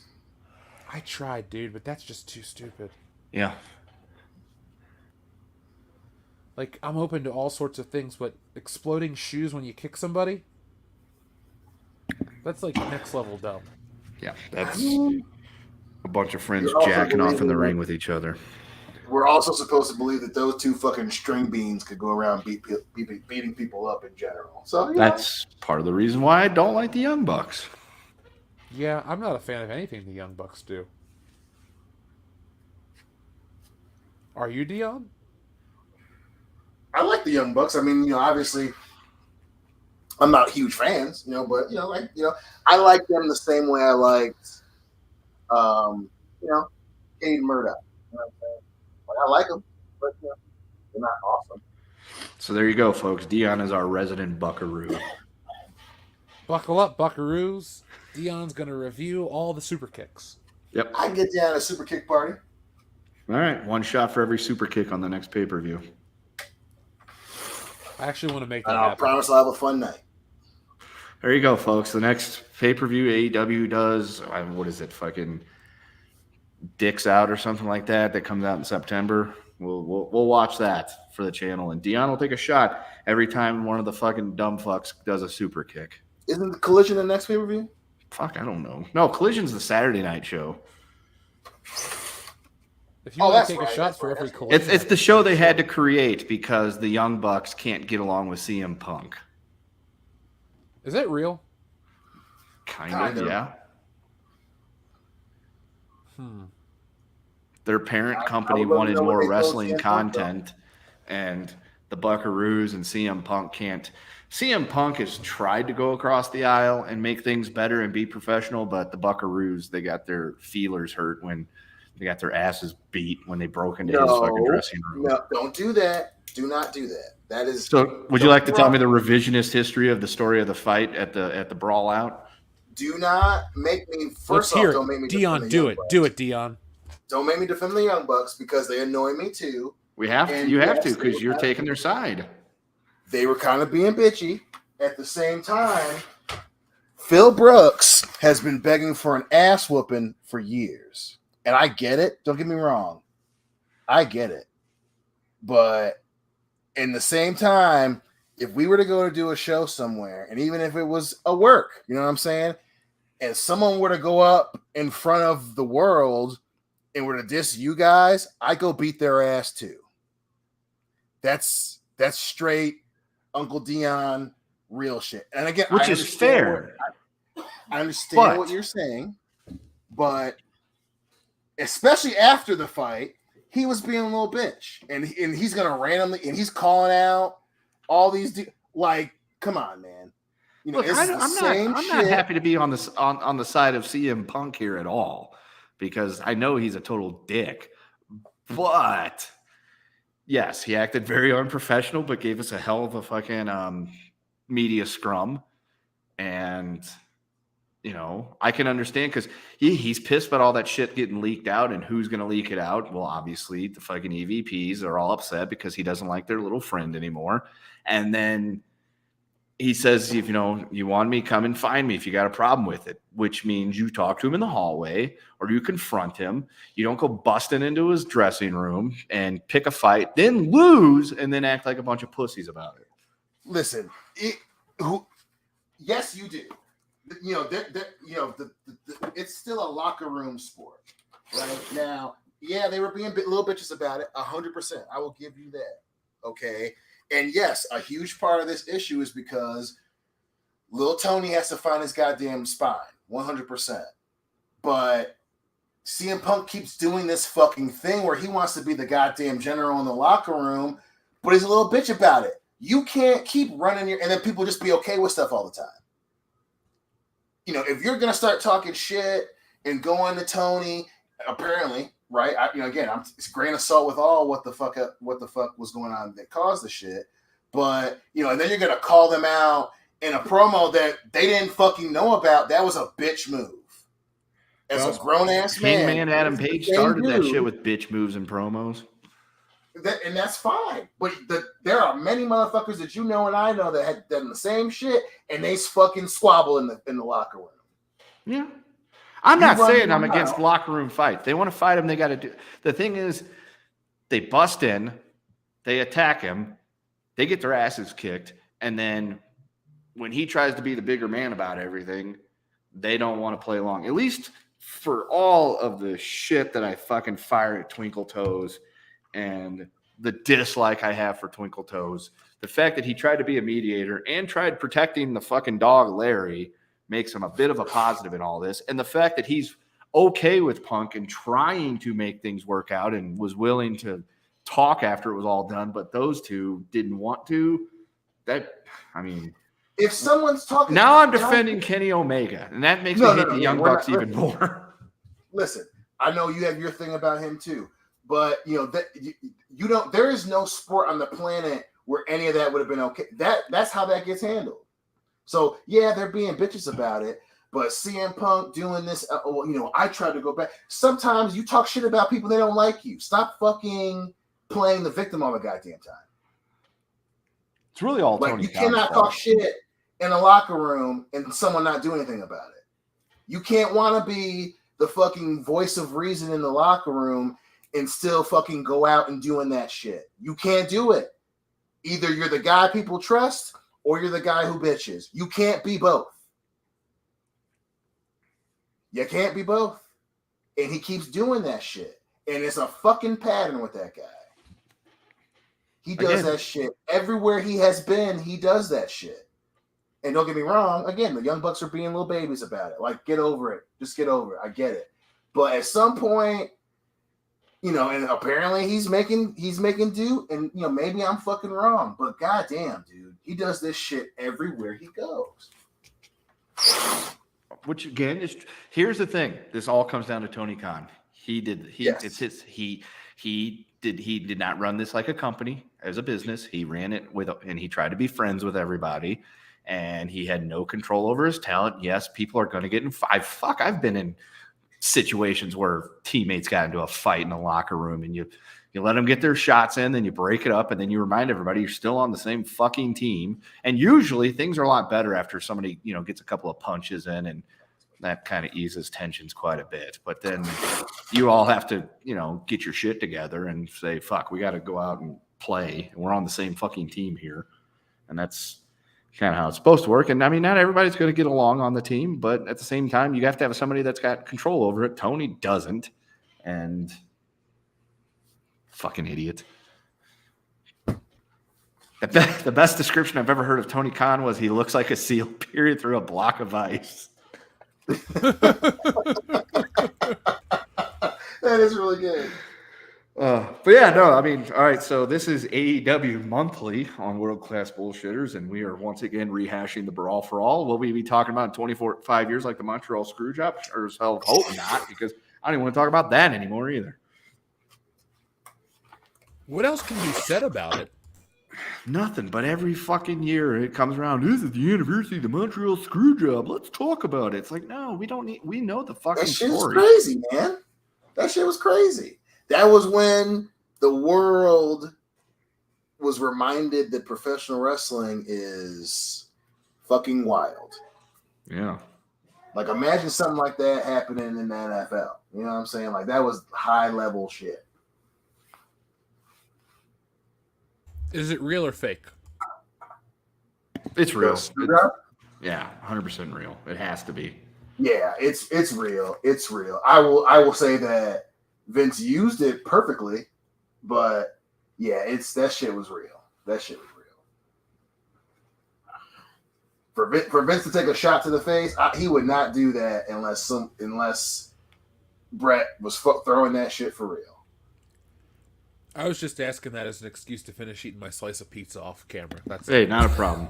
Yeah, I mean, there's people, even Scott Hall believed that the fucking Montreal Screwjob was a total work, but something like that, I mean, if it was a work, somebody would have come out by this point and told you it was a work, because it's wrestling, and at this point, kayfabe is dead, and there are no fucking secrets in wrestling anymore, so somebody would have came out and said that I was totally working this. Plus, anybody that knows Bret Hart, and I'm a big fan of Bret Hart, always have been, and everything that goes with that. This is a guy that cannot keep his mouth closed when it comes to fucking vendettas and beefs and issues he has with people.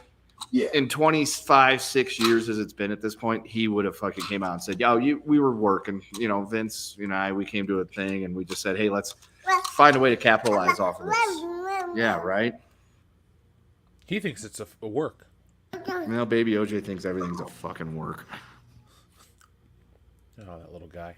Adorable, but he's got to learn the ways of the world of wrestling. Yeah, or he's about to work himself into a fucking shoot if he doesn't go to bed soon. Do, what it do? Jack White says another couple of recommendations for you, Jeff, that Andrew just reminded me of. Hellsing Ultimate and Vampire Hunter D. I've seen Hellsing before. I do know that one. But I will add Vampire Hunter D to that list. Dion, I want you to watch some anime too. Are the boys still watching a ton of anime? Yeah. Actually, Devin's going through Death Note right now. Oh shit, that's a good show. Yep. Light Yagami up in this motherfucker. Thank you, Jack White. Xavier to God says, Dion, pick if you like these wrestlers as a face or a heel. Stone Cold, The Rock, Shawn Michaels, Undertaker, Triple H, Kane, Y2J, Edge, and Kurt Angle. Damn, you want me to... Damn, that's a good question. Give me... give me face Kurt Angle, give me heel Shawn Michaels, give me face Rock, give me face Stone Cold, give me heel Triple H, give me heel Chris Jericho. What were the other ones am I missing? Oh, give me heel Kane, give me face Undertaker, And then I'm missing one more. Well, they're all up on screen. Oh shit! I could just do that. And what one am I missing? I got Kane. Yeah, heel Y2J. Get out of the way, Control. Give me heel Edge for sure. Excellent choice on heel Edge. Dude, it's his best work. Face Edge is just boring. Heel Edge, it is his best fucking work. He was a heel for most of his career, so yeah, that's when you get the best Edge. For sure. You know him. You think you know him. And even as a heel, that dude could get cheered. Like, that was what was so crazy about it. Like, even as a heel, Edge would be fucking getting, like, there were times where you could tell that they couldn't get people to boo him. Because he was putting on good shit, man. Yeah, dude. Like, even that was crazy about, that motherfucker was such a great heel. He won wrestling fans back over after the Lita Matt Hardy thing. Like, that's how awesome he was. Oh, dude, I was anti-Edge during that shit, but when he cashed in the Money in the Bank and won the briefcase or won the title from Cena, I was pro Edge ever since. Listen, I was pro Edge after, like, during this when it was him and Matt at SummerSlam, where he was still saying, he was like, "Listen, I'm the better man." I was like, you know what, motherfucker, that is what a bad guy would say. And I was like, okay, I'm back to liking Edge now. And then when he cashed that shit in at what was it? That was not Independence Day, New Year's Revolution. Mm-hmm. That was crazy. That shit was crazy. That dude did him and Y2J best when they were heels, 100%. Fucking Y2J kicking Shawn Michaels in the dick. I was there. Yep. Jack White So good. says, just checking all 4 of those vampire anime series, Jeff. Did you guys see the story trailer for Spider-Man 2? Dion and I did. What'd you think of the trailer for the Spider-Man 2 game, Dion? I loved it. I'm excited. I'm questioning a few things, especially if they're gonna make Harry Venom. I don't know about that, but I am definitely pumped, man. I'm so pumped. I might get that finally get my PlayStation 5 by getting that Spider-Man bundle. I liked the trailer. I liked the voice actors. I liked the last Spider-Man game quite a bit, actually. However, I need to know, guaranteed, if I can get that original Spider-Man costume. Then I'll consider buying a PS5, because it's a big investment to play one game, and I enjoy my Xbox, and now Xbox won the fucking lawsuit, so there's really not a lot of reasons to play PlayStation outside of Spider-Man and Wolverine. So, and I'm an artist, guys. The visuals matter to me, not just the graphics, but what the characters wear and what they look like. So I'd be very pissed off if I had to wear that traditional or that new suit the whole game. Give me the classic look or give me the classic symbiote look. I'll be cool. Jack White, thank you. He also says, Dion, did you and your boys go through the series Yu Yu Hakusho? It's a great show. No, not yet. That'd be something to check out. Yu Yu. It's legit. Hakusho. Yeah, I we'll have got to it on remember Blu-ray. it. So, guys, is there anything else you'd like to say before we put this baby to bed? Free yayo. No, I'm pretty set. We're good. So, folks, thank you for watching. Obviously, we're #building a better bullshitters on our way to 200K. And it means a lot of big changes are coming. Expect episode 400 to be a big game changer for WCBS. But I want to thank everyone who joined us here tonight. Thank you for everyone who hit that thumbs up button. Thank you for everyone who's been here for the whole shebang-a-bang of WCBS. Mm-hmm. Yeah. We'll have some new videos dropping over the weekend, including a Barbie review. I'm sure it's a feminist, communist, Taoist, Vulcanist. I don't know. It's every kind of ist you can come up with. But I'm taking my mom to go see it. I'll make some content. Yeah, that's all I really have to say about that. So from all of us here at WCBS, thank you for watching. Be smart, be safe, be cool, but always be excellent to each other. .com. Nice shooting, son. What's your name? My name is Jeff.